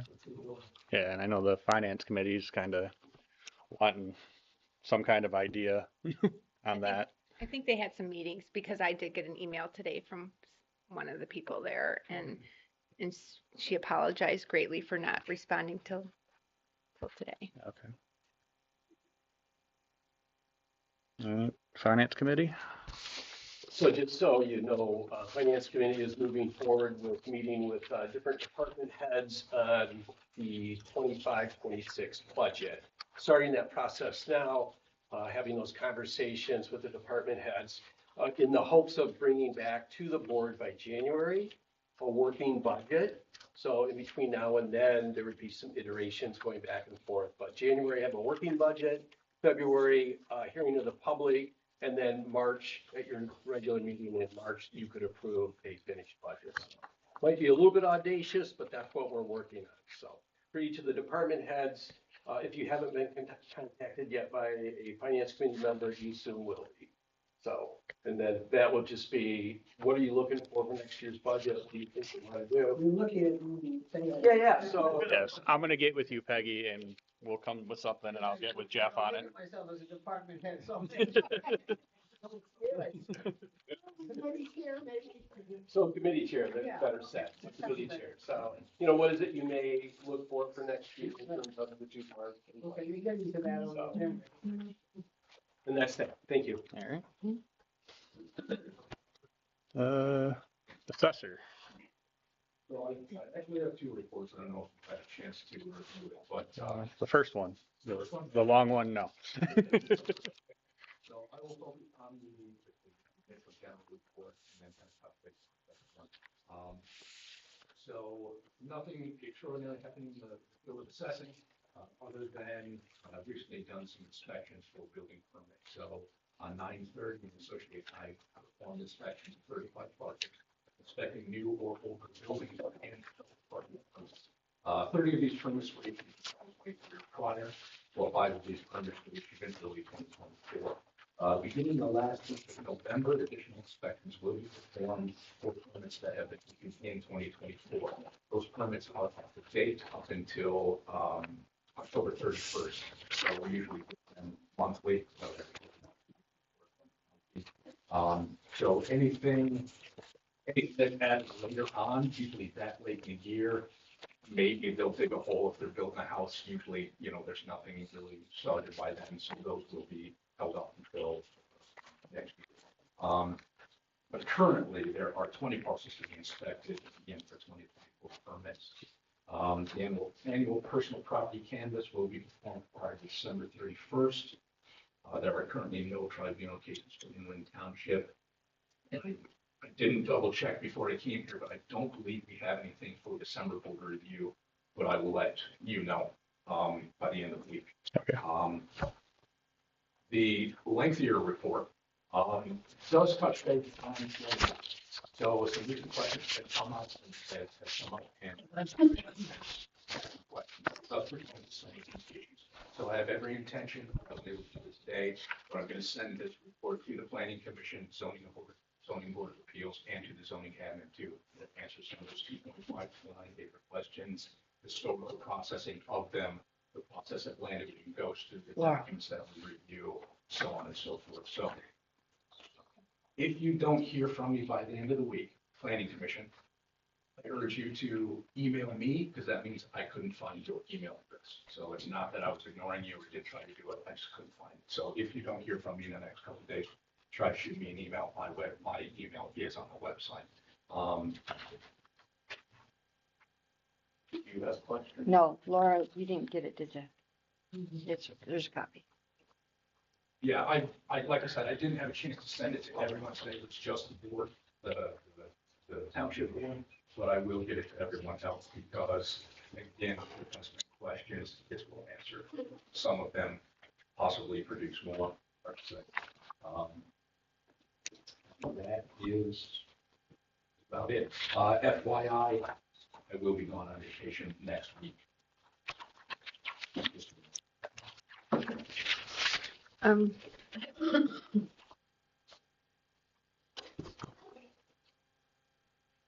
a little question, and just because it's on the bottom and it caught my attention here. It says a parcel divided in 2006 at 1.9 acres or 2.42, and I get that with the road of, with the right of way, but we're approving, I mean, what is the basis of where that cutoff is, of what's approved without having to go to the planning commission? Because 1.98 seems like a big difference between the 2.5. So that is all answered in this. Okay. So those are just isolated examples of what was approved with that 2.5 minimum still in place. It does not mean that currently we are approving that large discrepancy. Personally, I wouldn't do it. It's just an example.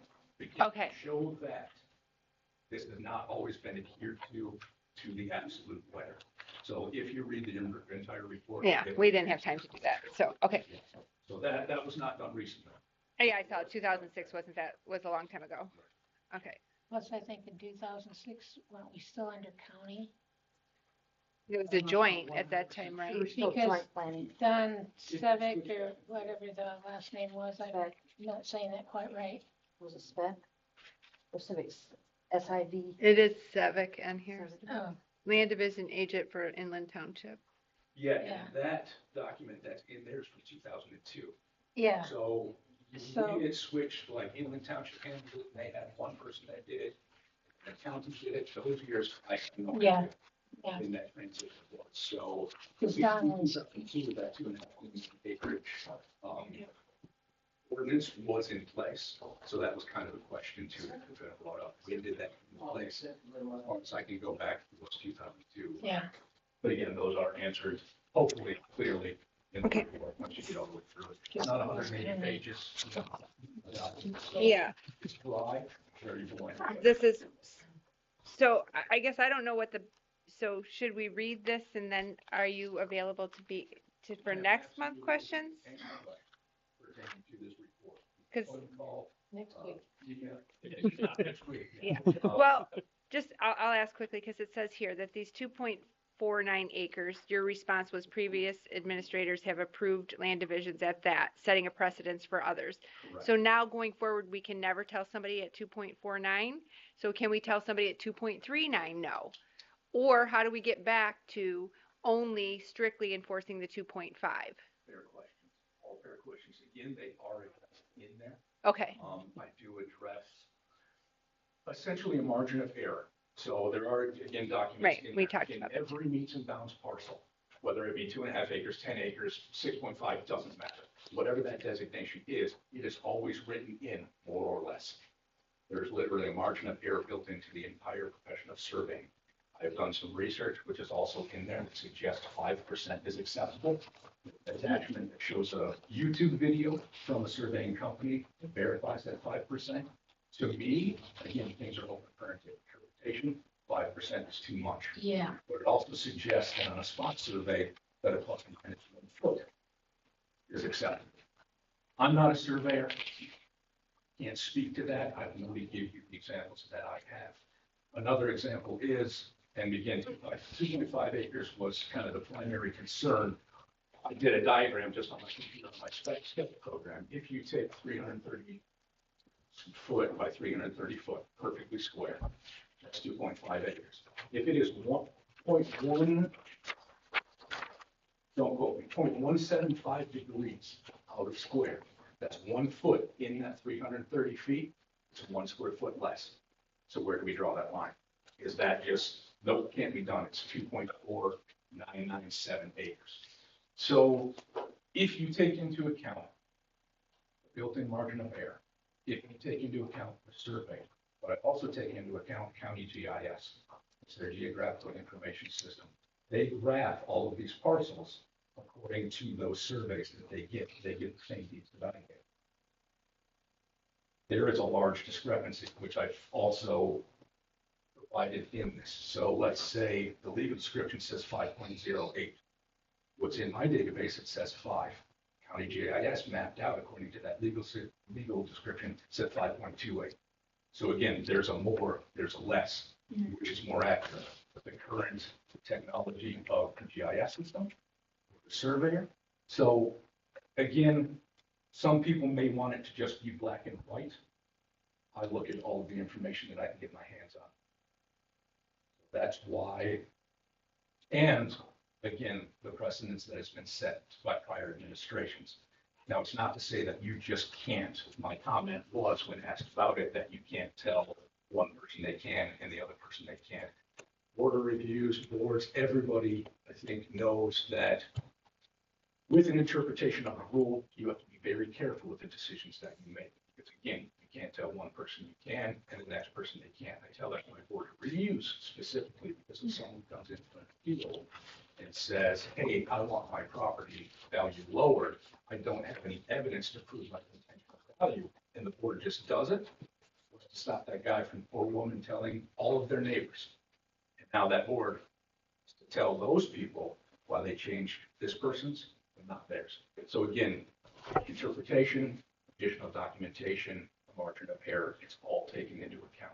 It's not just, with my job, I don't have the luxury of just looking at one piece of paper and going, yep, it's absolute.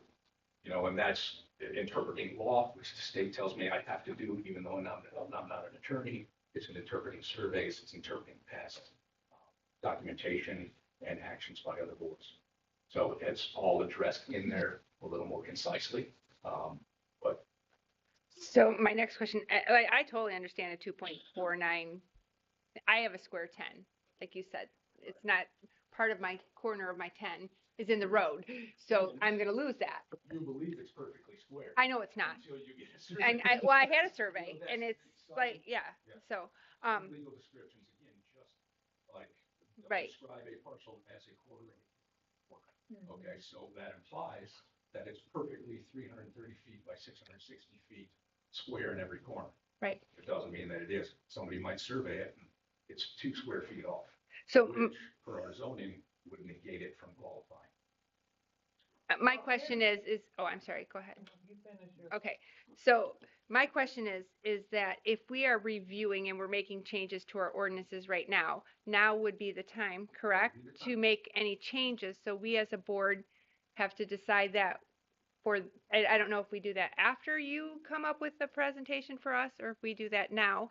So I'm personally just glancing at this and thinking there needs to be some kind of cutoff point, like with an out of margin of error or whatever. Like, I don't think 1.98 is excusable. I know it was a long time ago, but I don't know that it didn't happen last week either. So, right. So, that's all I have to say.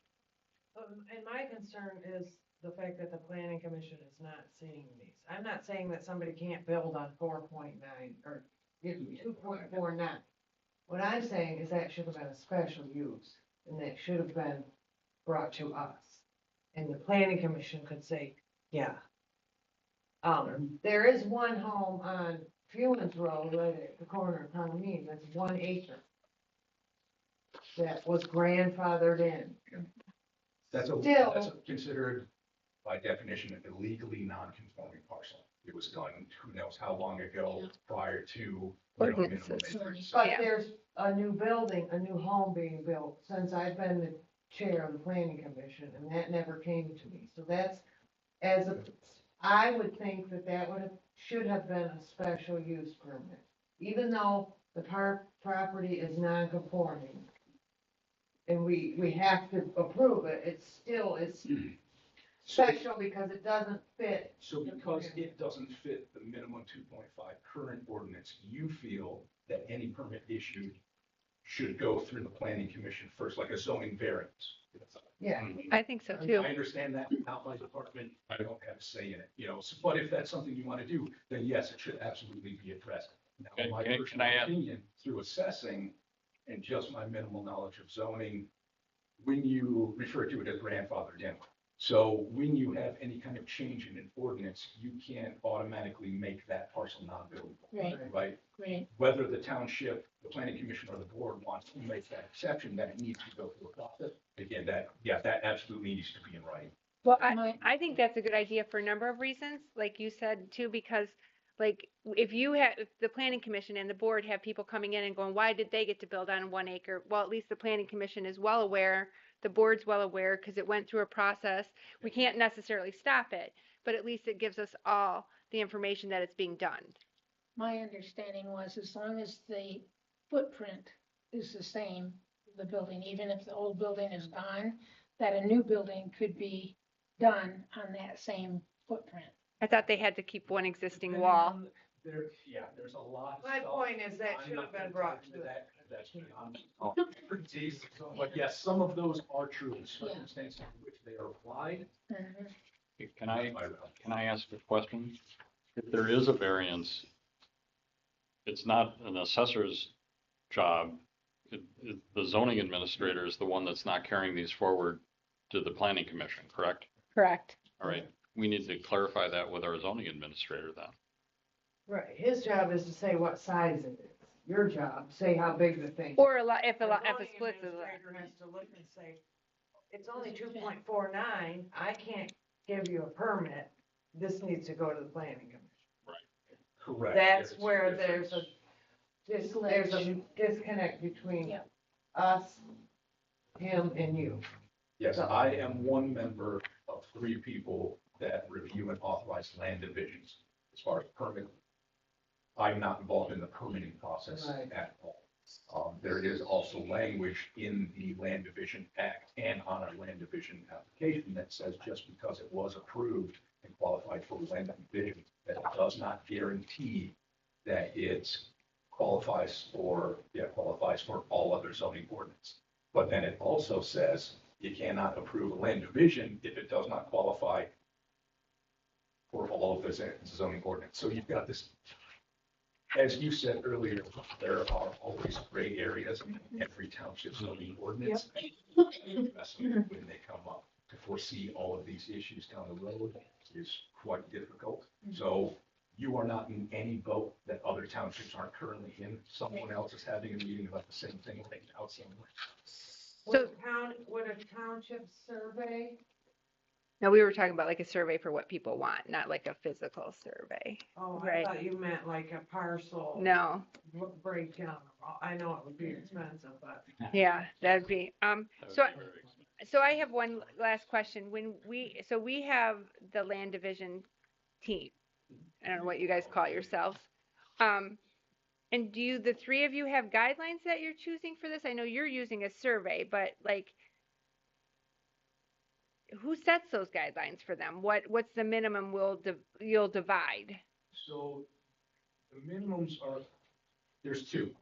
One, Land Division Act of 1997 was set by the state. It gave kind of some standard issue requirements that regardless of the township, you have to at least meet those. I believe it's 37 to 39 pages long. I think only the first 3 have anything to do with meets and bounds. I've read it all a couple times. It's been a couple of years, so it's 3 or 4 pages. Meets and bounds parcels, very simple. Subdivisions, neighborhoods, platted lots of record, far more complicated.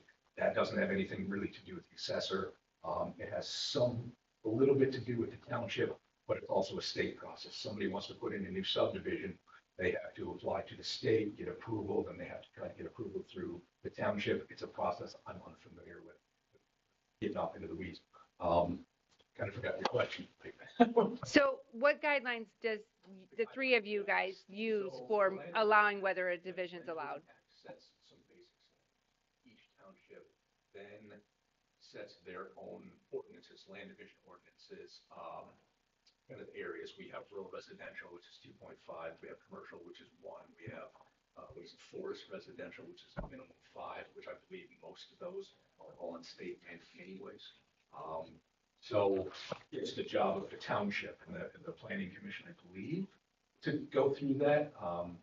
Again, it's not a process that the assessment has anything to do with, so what that process entails, but it is the township's responsibility to set those standards. Now, to answer your question specifically, we have on our application criteria. I then look at the zoning ordinance map, try to match up, is it 2.5-acre minimum, is it 5-acre minimum, is it a platted lot of record, all of that. So on the application, there is criteria, but I also look at our zoning ordinances, because it has minimum acreage, road frontage, setbacks, everything on that. So again, multiple documents are concerned. I'm the author of the FOIA.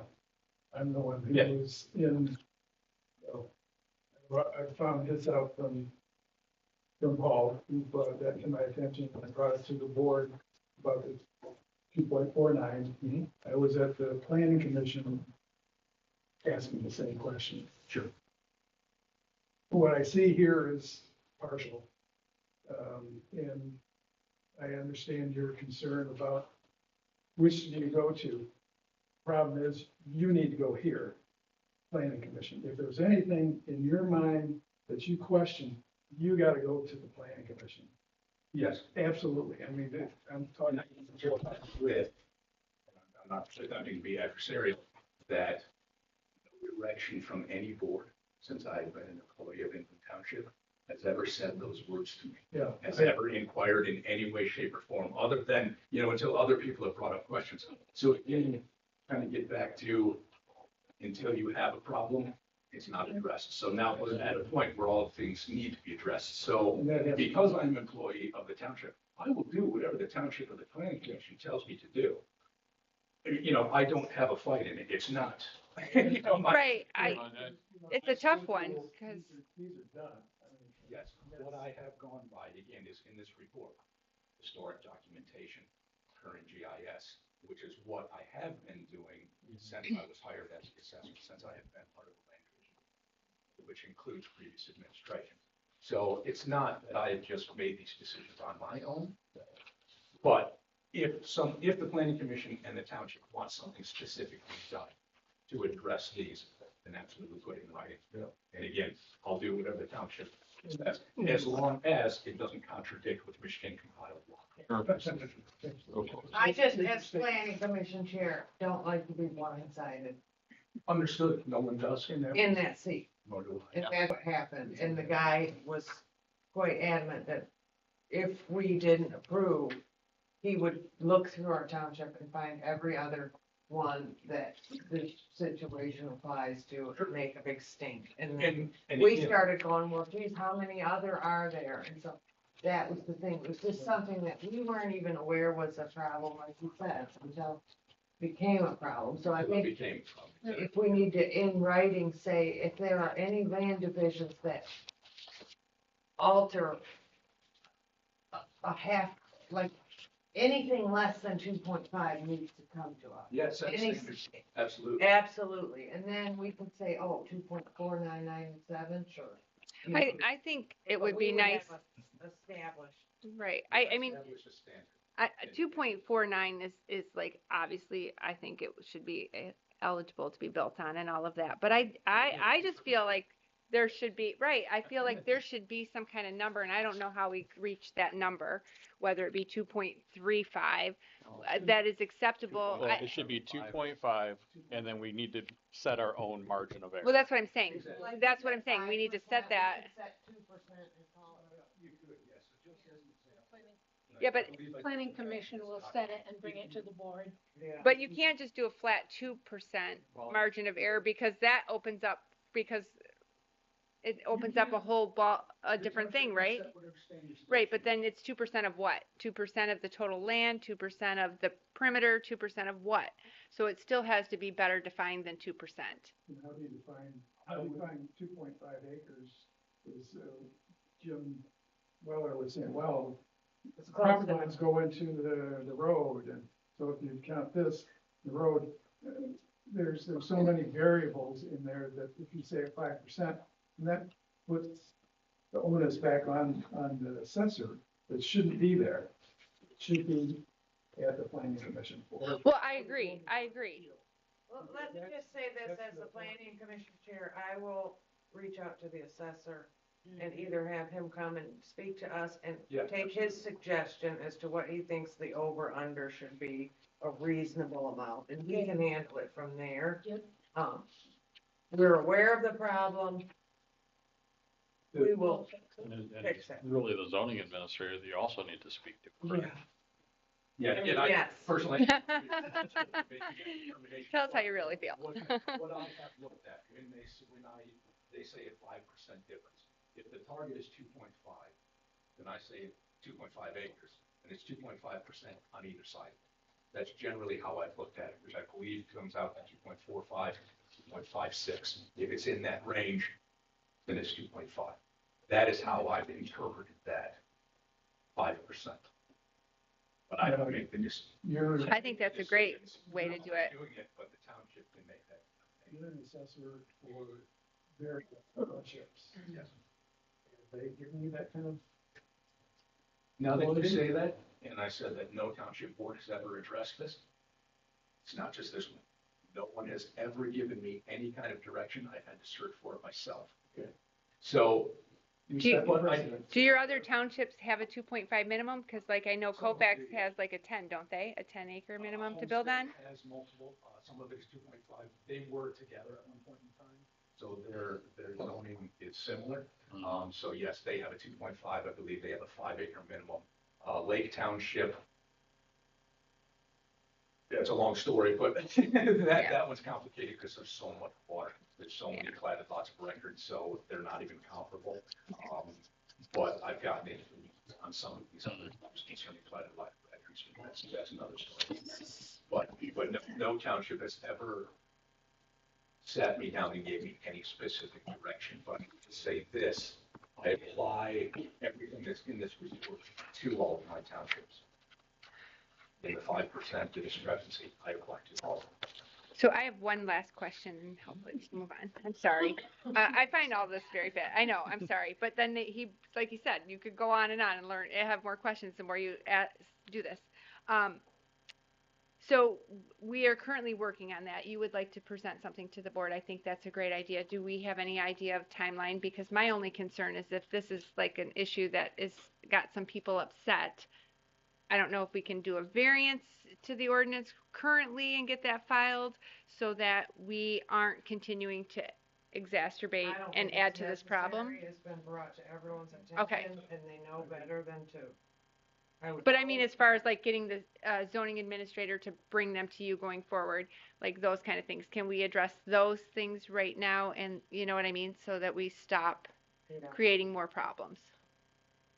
I've already told him that he needs to bring it to the planning commission. 5 acres without sending it to the planning commission, then I would do that. Bring it to you guys first. We need to Right. vote on that though, right? I don't know. Do we? Not really. I mean, I read well, it's not really. We got too many conversations going on. Yeah. Oh, that we need to vote on whether when it comes to us, if it's less than 2.5, we'll say, send it to the planning commission first. Can I make the recommendation that you send out an email copying the board to the chair of the planning commission and to our zoning administrator that anything that falls below our ordinances goes to the chair? Okay. Right, because there should be some kind of documentation. That's what I was looking for too.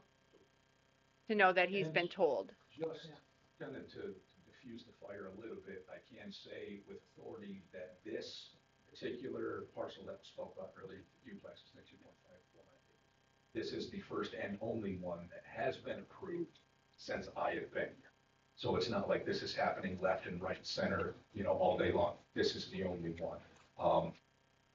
I feel confident in saying that. But again, looking at past administrations that approved this here at that 2.49 acre parcel, that margin of error over, which is now where we stand. So again, if it needs to be, clearly it needs to be addressed. Tom, was during the planning meeting, the zoning administrator made the comment that you said you didn't take. He said that it's been ongoing for years and it's. And I can forgive that to a degree because I said it to a person, the person said it to you and you repeated it into a voice. So I can forgive that, that train is just like if I say something to Jim and then he whispers in everybody's ears, it's going to come out different to Mary. I understand that. I'm not upset about it. I just wanted to be very clear that that is not what I said. That is not the statement that I didn't make. I remember I you know saying in writing- precedent and variance. I remember hearing those. Yes, and again, addressed in the report, so please read it. Yeah. If the planning commission wants me to come in and, answer questions or go over this report, I'm more than happy to, and we try to get this sorted out and taken care of. Thank you. Board member reports. I think we've all said it all. I actually have one. Oh, no. Well, you're the one who took up all. I did not. I'll try to be as brief as I can. First, congratulations to everyone on the board for continuing to be on the board. And I actually look forward to working with all of you. Having been elected rather than appointed at this point, I do feel that I've earned the opportunity to speak a little bit more openly, but also want to speak more honestly moving forward. And I want to focus on the honesty, and when we're dealing with the public, it's kind of like watching too many Perry Masons. When I was growing up, my mom's favorite show, The Truth, the Whole Truth, and Nothing But the Truth. There was a publication in the October 20th Record Patriot of some of the comments that they had asked us and anybody running to respond to. And Dave actually had a statement in there that I strongly agree with. As a board, we should not all be friends pushing through things without full knowledge of what we are voting on. And asking questions about issues shouldn't be treated as a personal attack. And I wholeheartedly agree with that. I know there's been some contentious conversations. I actually appreciate a good argument because it's I think to the benefit of not only the board but in turn the township that we explore all the avenues that might be available to us. But unless necessary, I won't go into the detail. Dave, you wrote further. You tried to lower the tax rates, and came back with clear evidence that we should do that. Then the board members decided to force a tax rise for their own political gain and make me look bad, which I think you did a great job of politicking some of the things that you put out there, which I might disagree with. Wolf in sheep's clothing, hats off. I had nothing to do with that. Well, The rumor at the Republican Party house, but okay. Some good stuff. That was an outside pack. And it's a matter of record that while we disagreed with zeroing out the millage, and it was even voted against by somebody within the party that you were in. Unfortunately, one member was absent. We did not try to raise taxes. We held them in the same place. The tax rate, but the dollar amount still goes up. We did not raise it. We held it at the same tax rate. Don't want to split hairs. Just want to be very straightforward that moving forward, where in the past I may have bit my tongue a little bit, I'm not going to do that anymore. I think we need to be straightforward with the public, and it's not just telling the truth and being honest, but also doing things in the light of day as opposed to in the shadows. And it's one of the reasons that I'm bringing forward the principles of governance is something that I think we should all sign again. So that's my piece. All right. It would be nice to see the games stopped and the pettiness stopped. And I played no games during the election. I told no lies. I was pretty proud of myself because it was quite hard at times to do that and uphold that. But I have, in the last 3 board meetings, been attacked by members of the public that, without a doubt, it's pretty clear that they were sent here to do such. And so I would appreciate if those stopped and that we could move on and continue to work together and sign this with purity and honesty in our hearts.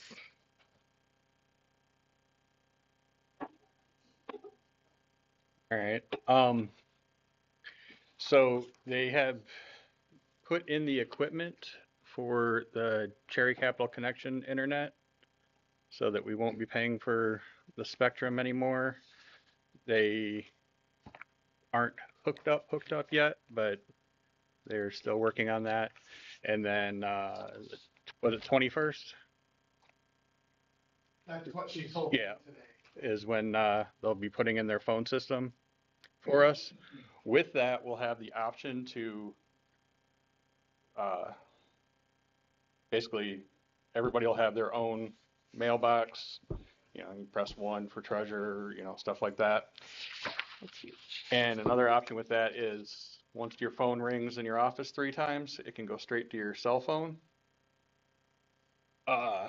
And we do already offer to pay part of a cell phone bill since you're using it for government. T-Mobile has these plans where it's only $15 a month. You get a free flip phone. And I was just thinking we should make this an option for people that instead of having part of your normal cell phone bill paid, you can get this. It just, And that way, every time somebody calls your office phone, it doesn't blow up your personal cell phone.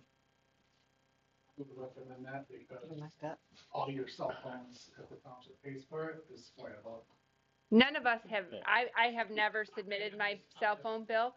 But even if you use your personal phone and you have a township phone, because I just learned this Yeah, too. they're both foilable. They're still both foilable. Yes, but you always, what you do on that phone call, if they call your personal one, you need to call this number. But then All you're, your township stuff is done on that phone. there's definite advantages to things like that, but there's also like, then you have to carry 2 phones. Like, Right. I'm not saying you have to take it. I'm just saying we should make it an option. No way, Jose. well, Call my house phone.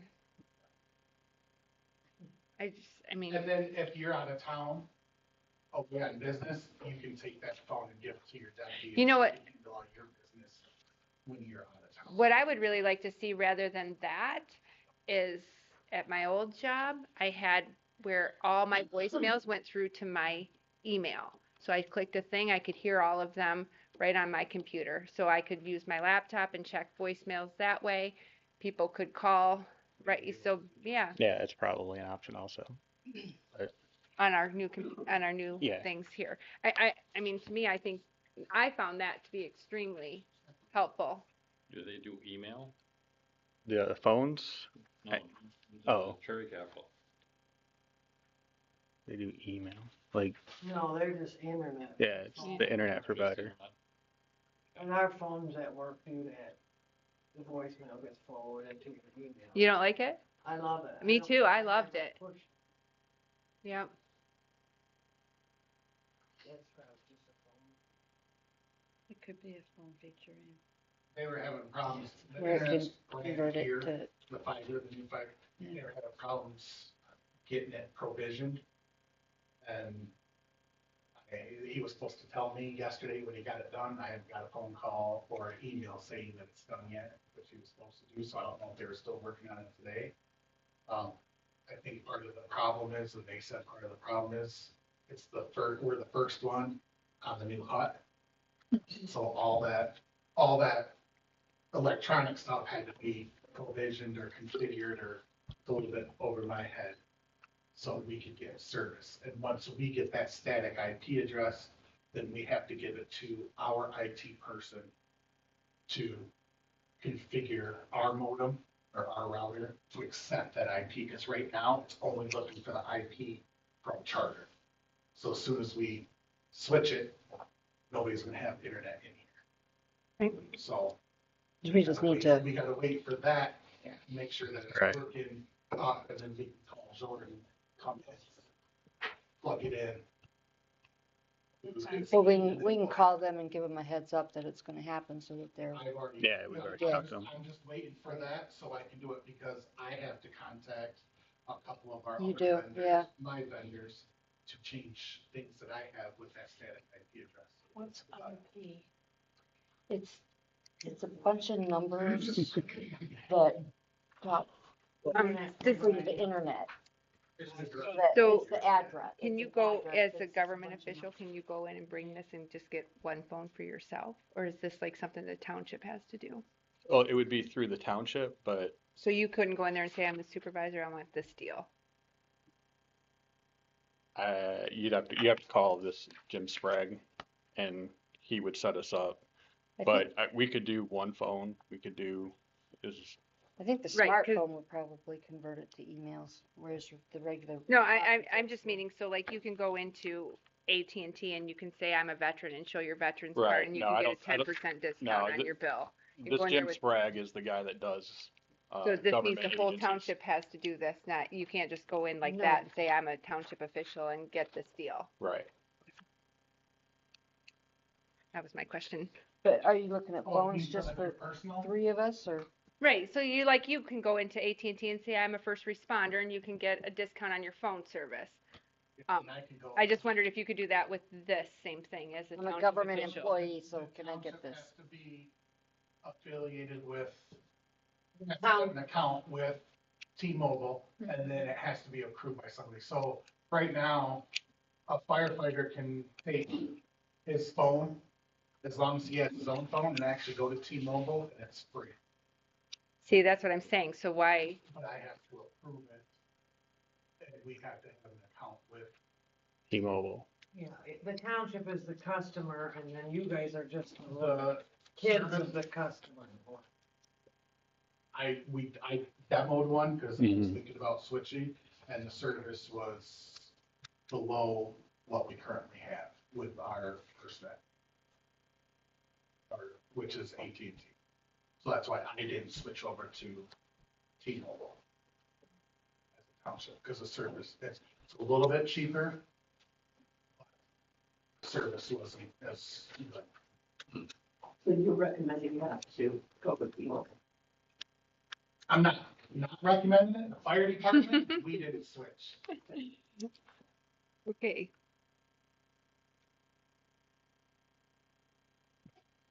So are you talking just for the 3 of us? Because zoning already has their phone, fire chief already has his Right. phone. Yeah, this is just if you want to, instead of, I mean, Well, if you were gonna Look, switch I the don't 3 of see it us, as you could switch to self-mobility. zoning because his is Yeah. definitely more than that. right. But I honestly, I don't want a second phone. Okay. I'm totally fine with my phone being FOIA'd.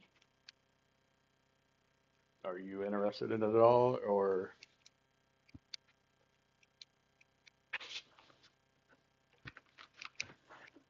Yeah, kind of, but. Because then I'd stop all the calls on my phone. Right. But if the township's paying for this, then it needs to be advertised on the township website, and then you're right back to getting tons of phone calls. Now you're trying to answer 2 phones at once. I mean, whatever you want to do, I don't see the advantage. Because I was looking at, that, you guys were talking about that text to email thing, Mm-hmm. which would be great on a different phone because email on my phone with the township email isn't an easy thing. But you have a laptop that you can check your email on. Yeah, we have a laptop and check email. Did you want it, Dave? So that's I would like it there just too. because if I'm gonna have the office calls forwarded straight to my phone, a lot of times my phone isn't even in my hands. My kids have it, so.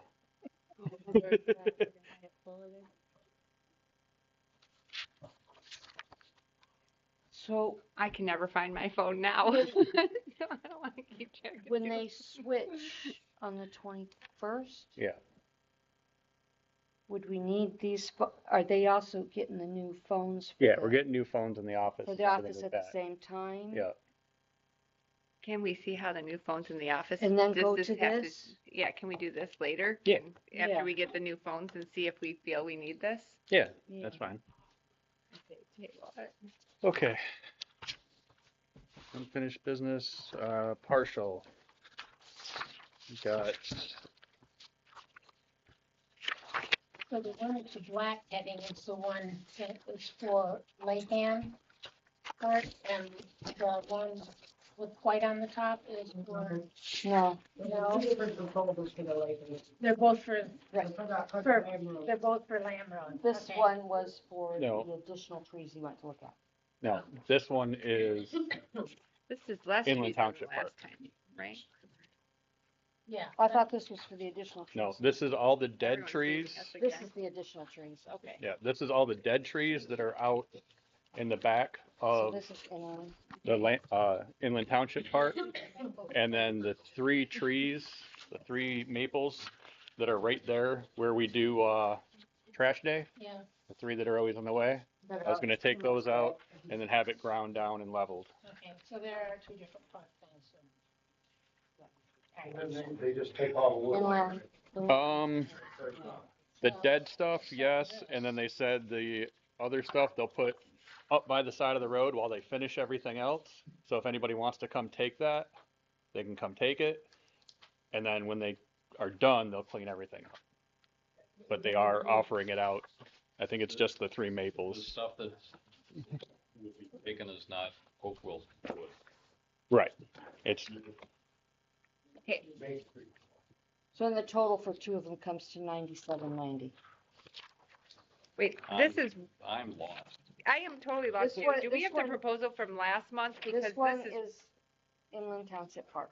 this is Inland Township Park. You're not talking about Oakville, you're talking about just cutting down trees. Well, some of these trees are dead from oak wilt, but with the way the property is laid out there and where the oak wilt's coming off the other property, there's nothing we can do there to prevent it.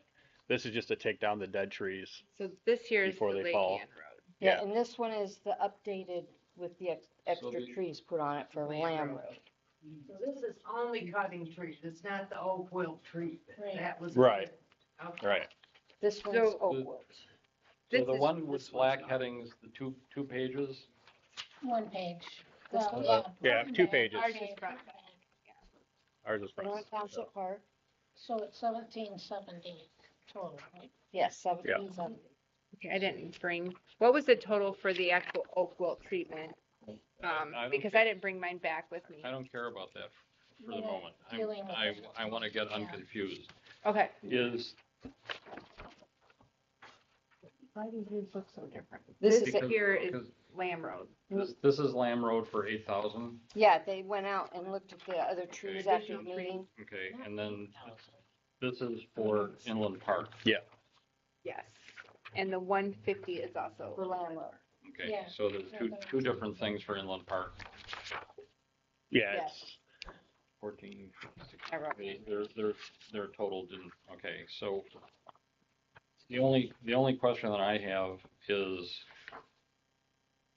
our policies and procedures, you know, this one I don't have an issue with because it's under $3,000. This one's $8,000. We're supposed to get multiple bids for anything over $3,000.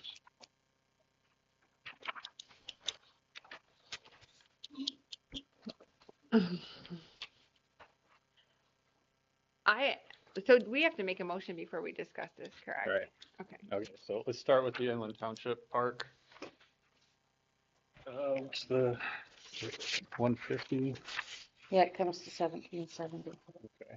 Make a motion that we approve parcel for 1770 to remove dead oak wilt trees and the three maples that get in the way of trash cleanup, And stump grinding. the stump grinding and leveling off. I'll second. Okay, first of all, before, at the bottom of this here, right here, grind only, no cleanup per day. On here it says, complete with a thorough final cleanup. Which is it? They're both on the same. Just the three maples. So there's no cleanup for the three maples. So that only, They're gonna That's- cut it down, grind the stumps, and flatten it out. They're not gonna put grass seed and all that stuff back in. I got you. Okay. All right. And so the three trees are just in the way. They're not dead. Right. Those are the three that everybody has trouble getting around when they're backing their trailers up on trash day. Okay. Tree wood. Well, it's not the wood, it's the trees. Like, right? We're spending tens of thousands of dollars to save trees at one park, but we're cutting down totally healthy live trees at another. It seems to me we have a big, huge field in the back that we could move cleanup day before we cut down trees and spend money. I'm just saying. Doesn't make any sense to me. That's just me. Interesting point. Yeah, I mean, That's a lot of shade you'd be cutting away from that. Exactly. And also they're beautiful trees and it would be for one day out of the whole year, we're going to cut down 3 healthy trees. It seems a little silly to me. I wouldn't cut down a healthy maple. Well, thank you. Maples are gonna be threatened soon too. I mean, I guess unless people really need firewood. no, I just honestly never thought about moving it to the back. We have a ball field back, figure we out have how a to do huge a field that turnaround nobody to the uses. back. I think you're gonna have a problem turning feet after Yeah. you come in and turn around. Yeah, you know, But if you plan it out well. Yeah. Right, exactly. You should be able to solve that problem. Yeah. Yeah, I would think so. make it big enough. Get more people off the road if you're going all the way back, Yeah. you know? But they're lined up on the road. I mean, there would be some maneuvering we would have to do because clearly it's a one-way back there. We I have mean- event signs now. Yeah, we do. So partial would probably be okay if we only went to 1620 instead of 17. Wouldn't even be the 1620. well, if we Is- would approve it for minus the 3 oaks, whatever, Three they maples. figure out the total. Yeah. Yeah. I mean, the it'd be 3 maples, 1620. yeah. It'd be 1620. That's what's on the first page. No, the 1620 includes the That 3 is- maple trees. That, Right. this is the Well- cost for all these trees. Oh, I thought this was back here. No, this No, it's is, stump grinding. Yeah. So there'd be no stump grinding, and then these 3 maples would be gone. So it'd just be the number 6 and number Before 7. we start worrying about all that, these right here, located left of the turnaround at the back of the park. This one says at the end of the park as well. So I'm assuming that all these other trees that have died from oak wilt are at the back of the park. And isn't that where like nobody's at and we've already said that we're not going to stop oak wilt back there because of the prior, isn't that what we said? Right. So why are we bothering to cut them down? we're just getting rid of the dead ones. Yeah, they're just dead, and before limbs and stuff start falling off of them. But they're not where anybody goes, correct? So no, they're right along the trail. They're along the trail. Yeah, there's actually one on each side of the walking trail. okay, that's what I'm asking because the back of the property is much farther back than the walking trail, and okay, I'm okay with that then. And the oak wilt, red oaks, all that material is removed, nothing's Yes. left. Right. What does partial do with it? They burn it. Probably burn it. Yeah. A lot of it's grounded. So do you want to vote on That's this too and then we big. do it, or what? Goes back there and then he gets like 5 or 6 stumps and then he burns it. So we're gonna eliminate it, moving the oak wilt from one spot to their spot. Is what we're doing. Yes. They'll destroy. But they'll burn it. Yeah, but you're doing it at a time of year that it's not ready. Okay, thank you. So, just okay.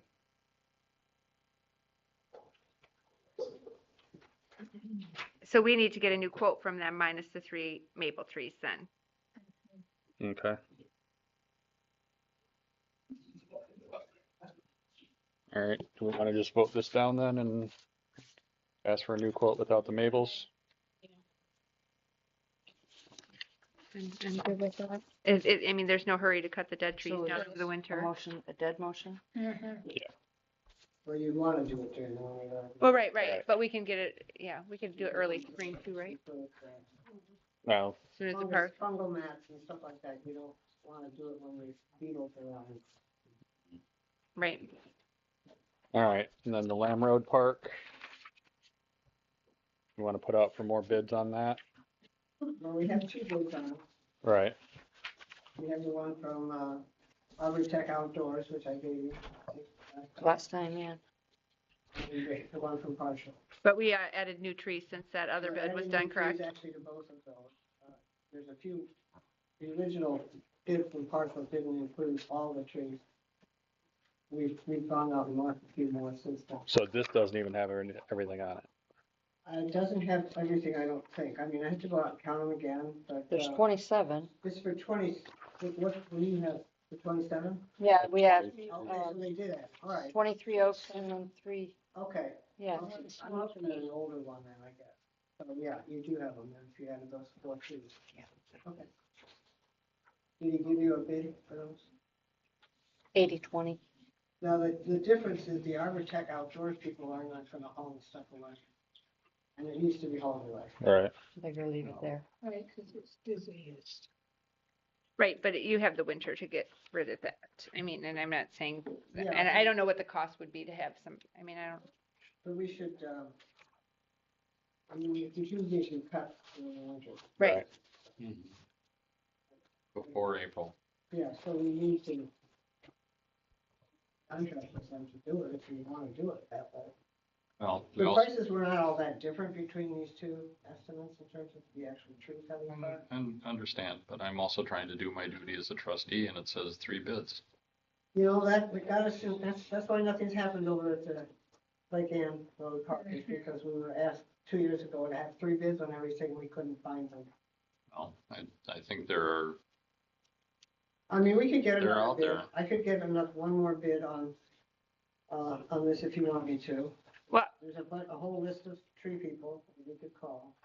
right, this, but, so, I'm just, again, I'm still, we haven't addressed the other issue.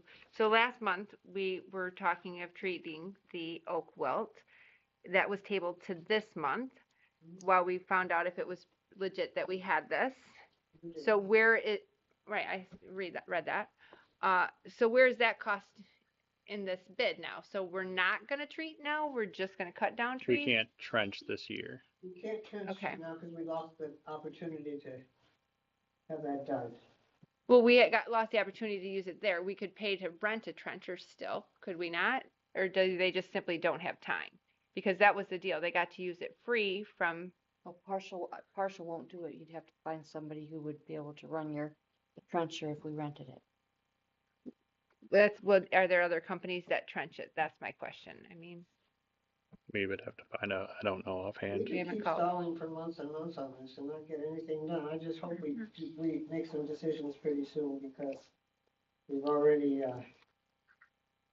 it's a lot of money to me to spend on trees that I'm not even certain why we're doing. That's my personal we're opinion. doing it because I understand why you think we're doing it, right? I know. it's only infected a small corner of the park, for one thing.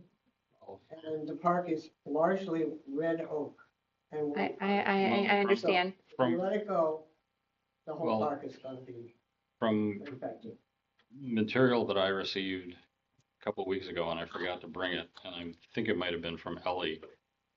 I didn't realize how long we actually have owned that property, and from the email that I got, oak wilt was first detected there in 2014. Well, I don't know anything about that. There's Well, nobody that- owned the property then. Well, that's all I'm saying is I appreciate that things take some time, but I also take the responsibility of trustee. We're supposed to have rules that we follow. I'm trying to follow the rules. So if it delays things, you can blame me for delaying it this time around, but So you don't not want to cut the trees this winter then? I honestly think this is an issue that the finance committee, and I'm sorry to dump this on them, that they should be looking at because, again, this is a lot of money we're spending on a park. And I know you said that some people are starting to use the dog walk, but I knocked on a lot of doors in the last few months. And the few people that knew about the park were angry that we owned the park.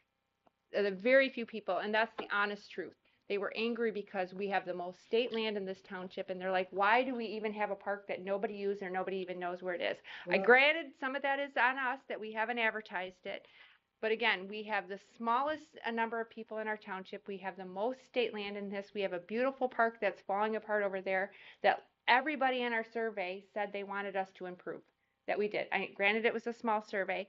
So again, I'm not certain why we even owned the property to begin with. And I think that's a thing that we need to look at as to why we own it and why we're spending so much money on a park that nobody even knows about. Well, we own it because it was given to us on a tax foreclosure. It was given to us or we bought it? No. We bought it. So again, when we bought that property, and I get it, this is primarily a new board from the board that was out there buying parcels with no plan or no reason for buying them. I think that we're not doing our job to have a clear idea of what we're doing buying up property. Because when we bought that property, we took tax dollars away from the township. So everything we want to do here, like build a full-time fire department, we're taking that bill and we're billing less people a larger amount. So if we have more parcels out there, more homes, more places for people to build, those costs get spread out more and they become more affordable for your average homeowner. So that's how I look at things. And so I think this is a financial committee's needs to look at this before we make any decisions on this amount of money, especially without the bids. Well, I don't think it's just about money. I'm just speaking for my. I'm one person. I think it's about what we have a responsibility to do in terms of the environment that we provide for people. A park where people can walk is an asset. You know, you can walk over at the other park too. It's not the same. There's thing a as lot of walking state in- land and there's a lot of parks It's not around. the same thing as being able to walk in a fairly pristine forest that was kept as a natural piece of property by the former owners. They wanted it to be that. So, you know, and the hope was, of course, that we would be able to do some guided hikes and work with some people at the elementary school. We have some teachers already who are interested in bringing kids there, doing some natural history stuff, you know, making it a place where people go to appreciate Part of the a reason, forest. part of the reason that we were looking at that park before is to not have everything on the east end, to try and have things a little more centralized for other people. That was one of the reasons. Plus, like we were talking about, the tax thing of it being acceptable for the county to put it up there for townships to have such. And we thought it was a good move for the community. And maybe at the time it was, I don't know. I'm just asking these questions because I'm telling you from when I knocked on doors and talked about several things from when we submitted a survey out there. And so I think if we're seriously going to do a survey, we should see, because this isn't whether we save all the trees in the community because we want to. This is what the people want, because I'm big on that. I'm big on making sure that's where the people want to spend their money and that's what they want, because we are in a heavily state land. Yeah, they're not here. And the people who live where I live, over on this side of town, near the park, are pretty happy about it. Well, they're not here either. Well, they're not here, but they are pretty. So, well, that's what I'm saying. They're not here saying that either. They're not here, but I think it's our responsibility to reach out to the community because they're not here. I bring a bunch of people that champion my idea of putting a go-kart track on the 30 acres. I convinced at least 2 other people on the board to vote for it and fund it. Was it legal? Yeah. Was it stupid? Absolutely. Would most of the residents be up in arms when they find out about it? I would hope so. Our Is that a motion? Our responsibility. I'll second. A water park. I want a water park, not a golf cart or go-kart. You can imagine how I'm taking this after spending 2 years working on this park. Yeah, really. I'm not taking it well. Well, 2 years ago when you started working on this park, I was not on the board, so I No. apologize for that, and 2 I years ago- understand that. 2 years ago when I started working, Paul Beecraft talked me into getting involved in this, and he and I walked the perimeter and marked it, and, you know, we took a look at what was there and got started working on it. That was 2 years ago. I move that we allow Peggy to find one more estimate for removing these trees. You can get estimates, that doesn't need a Don't motion. need a motion, and I champion the idea of getting. Again, I'm happy Yeah, with just like addressing it move at that the time too. conversation along. Same. I would hope so. Really, Right, no. right. Some estimates only go for 30 days. No. At the same time, I would also like to see the finance committee look at it's the value of the land and the value of it as not a park as well as a park. And also, like I said, I think we should seriously do a survey for what the people want, because whether they're attending here or not, they are talking in the public and they're not, you know. And we still, we still have to take do you want everyone knocking on our door after the fact, coming here up in arms and screaming because we didn't ask before we spent major amounts of money? I think it's the right Well, thing to we do. spent very little money on this park so far. Just to let you know that, I'm sure. Well, your opinion of little and my opinion and other people's opinion is way different. It's been built by volunteers who didn't charge you anything for it. No, but you know what? We also had people in here because you announced in the last meeting, I'm just gonna be honest, I'm gonna throw this out there too. You announced in the last meeting that you didn't make any money, but your next statement was, but I got firewood for the winter. You can't believe the That's number my of people who came in and complained about that. Everybody who's not here right now came in and complained That's my because they concern. wanted That's to know what that why was. you got firewood, because that was payment to them. So I'm not gonna, I don't wanna nitpick, I just wanna say, like, we need to move on and we need to make sure that we've looked at all angles before we spend a ton of money on the If park. it's a public park, it's a public park, not a private source of heating. We took some wood from some really, really dead. That's okay, just don't do it. It doesn't really matter. You made it sound in this meeting and you did, and I heard it and I was gonna just let it go, but I had people come in. I'm just saying. It made it sound like they cut up firewood for you and you took it all home. It was all pre-cut and stacked there. So No, that's. not that's what happened. inappropriate and we need to make sure that doesn't happen That's not here how it again. went. What I heard. Okay. That's how it sounded. Moving on. Moving on. All right, assessor contract. I've emailed him 3 times. I've called him. And he has not gotten back to me with anything other than he sent it down to Grand Rapids for a second opinion. Well, this has been 6 months now that this issue is bouncing back and forth, and in the spirit of moving things along without sounding like we're fighting, we will have a discussion sometime before next meeting. Because either, my request is pretty straightforward. Yeah. You know, either, and again, this is contract issue from the township side, so we don't get in trouble with the IRS. Either we separate the contract and rewrite them and actually make the changes that we said that we were gonna do in May, as opposed to signing it the way it was. Or if the attorney has an opinion that differs from the one that I've developed based on what the MTA has brought forward and the materials that we brought forward to the attorney, if he feels it's just fine, I would like to see his legal opinion on their firm's letterhead that we're just fine, so that we have something, if the IRS ever puts our tail in the ringer, we can go back to the law firm and say, it was on your advice, so you're gonna share in the fines and penalties that we're paying because you said it was okay. I'm trying to look out for the best interests of the township. No, and I understand. that's my position. So either we get something from him or we separate the contract and do it the way MTA suggests it should be done. Do we need to look for a new attorney if he's not getting back in a timely manner on things? Yeah, I think that's. I would be open to that. I called him and he called me immediately back the same day and then he called me back today. Or took my call today immediately. A couple of law Really? firms Yeah. that work with MTA. Were you calling about this or no? No. FOIA. There are a couple of firms that the MTA does not endorse any organization, but their tacit endorsement is that they wind up at the conferences as, what's the word I'm looking for? They have- Instructor. Educators. No, well, educators. Or even vendors. And also in their Vendor. vendor, thank you. It's a tough word. It's 8:45, that's why. Yeah. It's a long meeting. You know, so, yeah, you want to make it a motion For, that we consider we review other law firms? I have 3 advertisements in my office right now from highly recommended from MTA.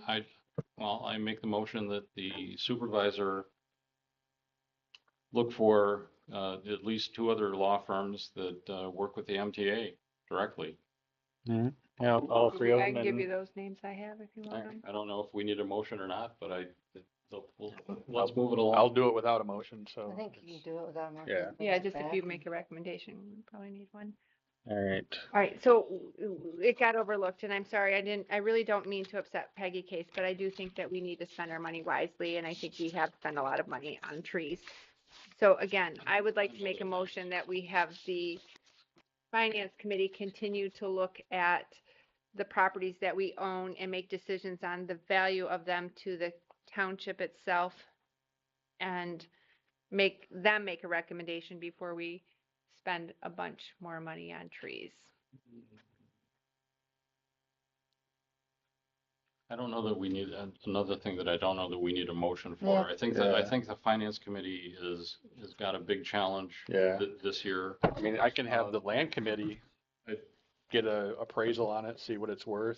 And Okay, well, maybe that's a better route to go. I'm just saying that, like, I think that we need to, if we're truly trying to set some long-term goals, that's a valuable asset that should be considered in that process before we just go ahead and keep spending more additional money, because, I mean, I know she's probably got neighbors and friends that do use the park, but it is not very well known and it's not very well utilized, and I would really, but I'm just me, so. Well, especially compared to the other park, Correct. so.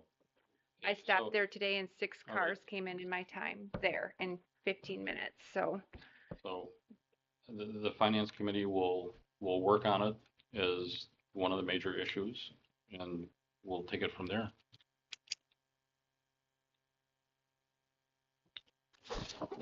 all right, principles of township government and excellence. No, just government excellence. Yeah, they changed the title from what we have pinned up in the hallway.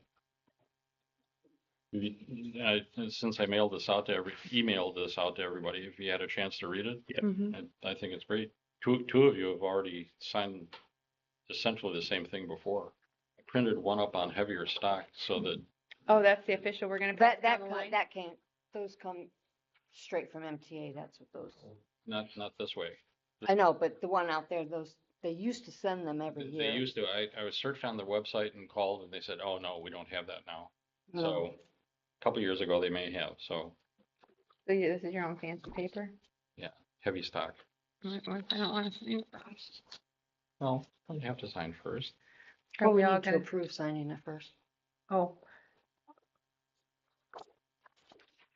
Don't bend it. we wanna all use the same color pen? I don't know, do we All right. need a motion? Do we need a Well, motion? or- it says adopted, so we have to adopt it. Oh. Oh.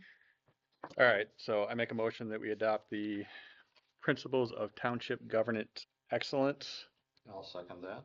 as Our guide and sign? Okay. as presented. There we go. Seconded. Yeah. All in favor? Aye. Any opposed? All right, motion carries.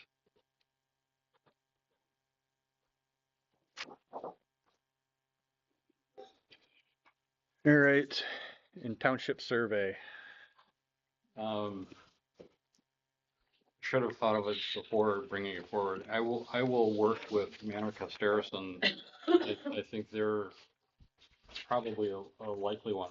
I think we should do a serious survey of the township, mailing it out, not with taxes, but direct to the homes, with instructions and the ability to make multiple copies for, it goes to a home, but if there are 2, 3, 4, 5 people there, make copies.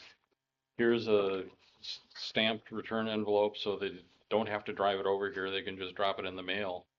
And we need a strategic direction so that we don't inadvertently tick off one of the volunteers that put in a lot of effort in something that certainly she wants, or my go-kart track that I wanted. We need to find out what the township wants. Maybe the township wants nothing. I mean, that's the problem. We don't know, as a board, we don't know. And I appreciate the fact that they're not here. From what I understand over the last year and having been here since '07, a lot of people don't want to come anymore because, or, the length of the meetings. We got a lot of that. We need, in order to do our job as a board, we need feedback. We're not getting it because people aren't attending, or people are attending and giving us part of the story. And I think the survey that went out with the tax bill this summer was a real eye opener. I mean, it wasn't a full survey. It was kind of a park survey. It tossed a couple other things in there. And I was as shocked as anybody else that roads, roads, roads was a thing that beat everything else by a country mile. So I will work this next cycle to come up with a draft of a survey, and we'll also work with Bank Casterison, because I think they've done this kind of thing before. And I think we should be prepared to, I am absolutely spitballing. I have no idea. But if this costs $10,000, I'd say $15,000, I'd say it'd be worth doing, because we need a direction. We need to know what we're doing. And right now we're reacting to everything. We're reacting to oak wilt, which, we just found out about, but it turns out we've known it for a decade. It's a different board, and I think Manor coming in is going to help us in our policies and procedures, our compensation, a number of things.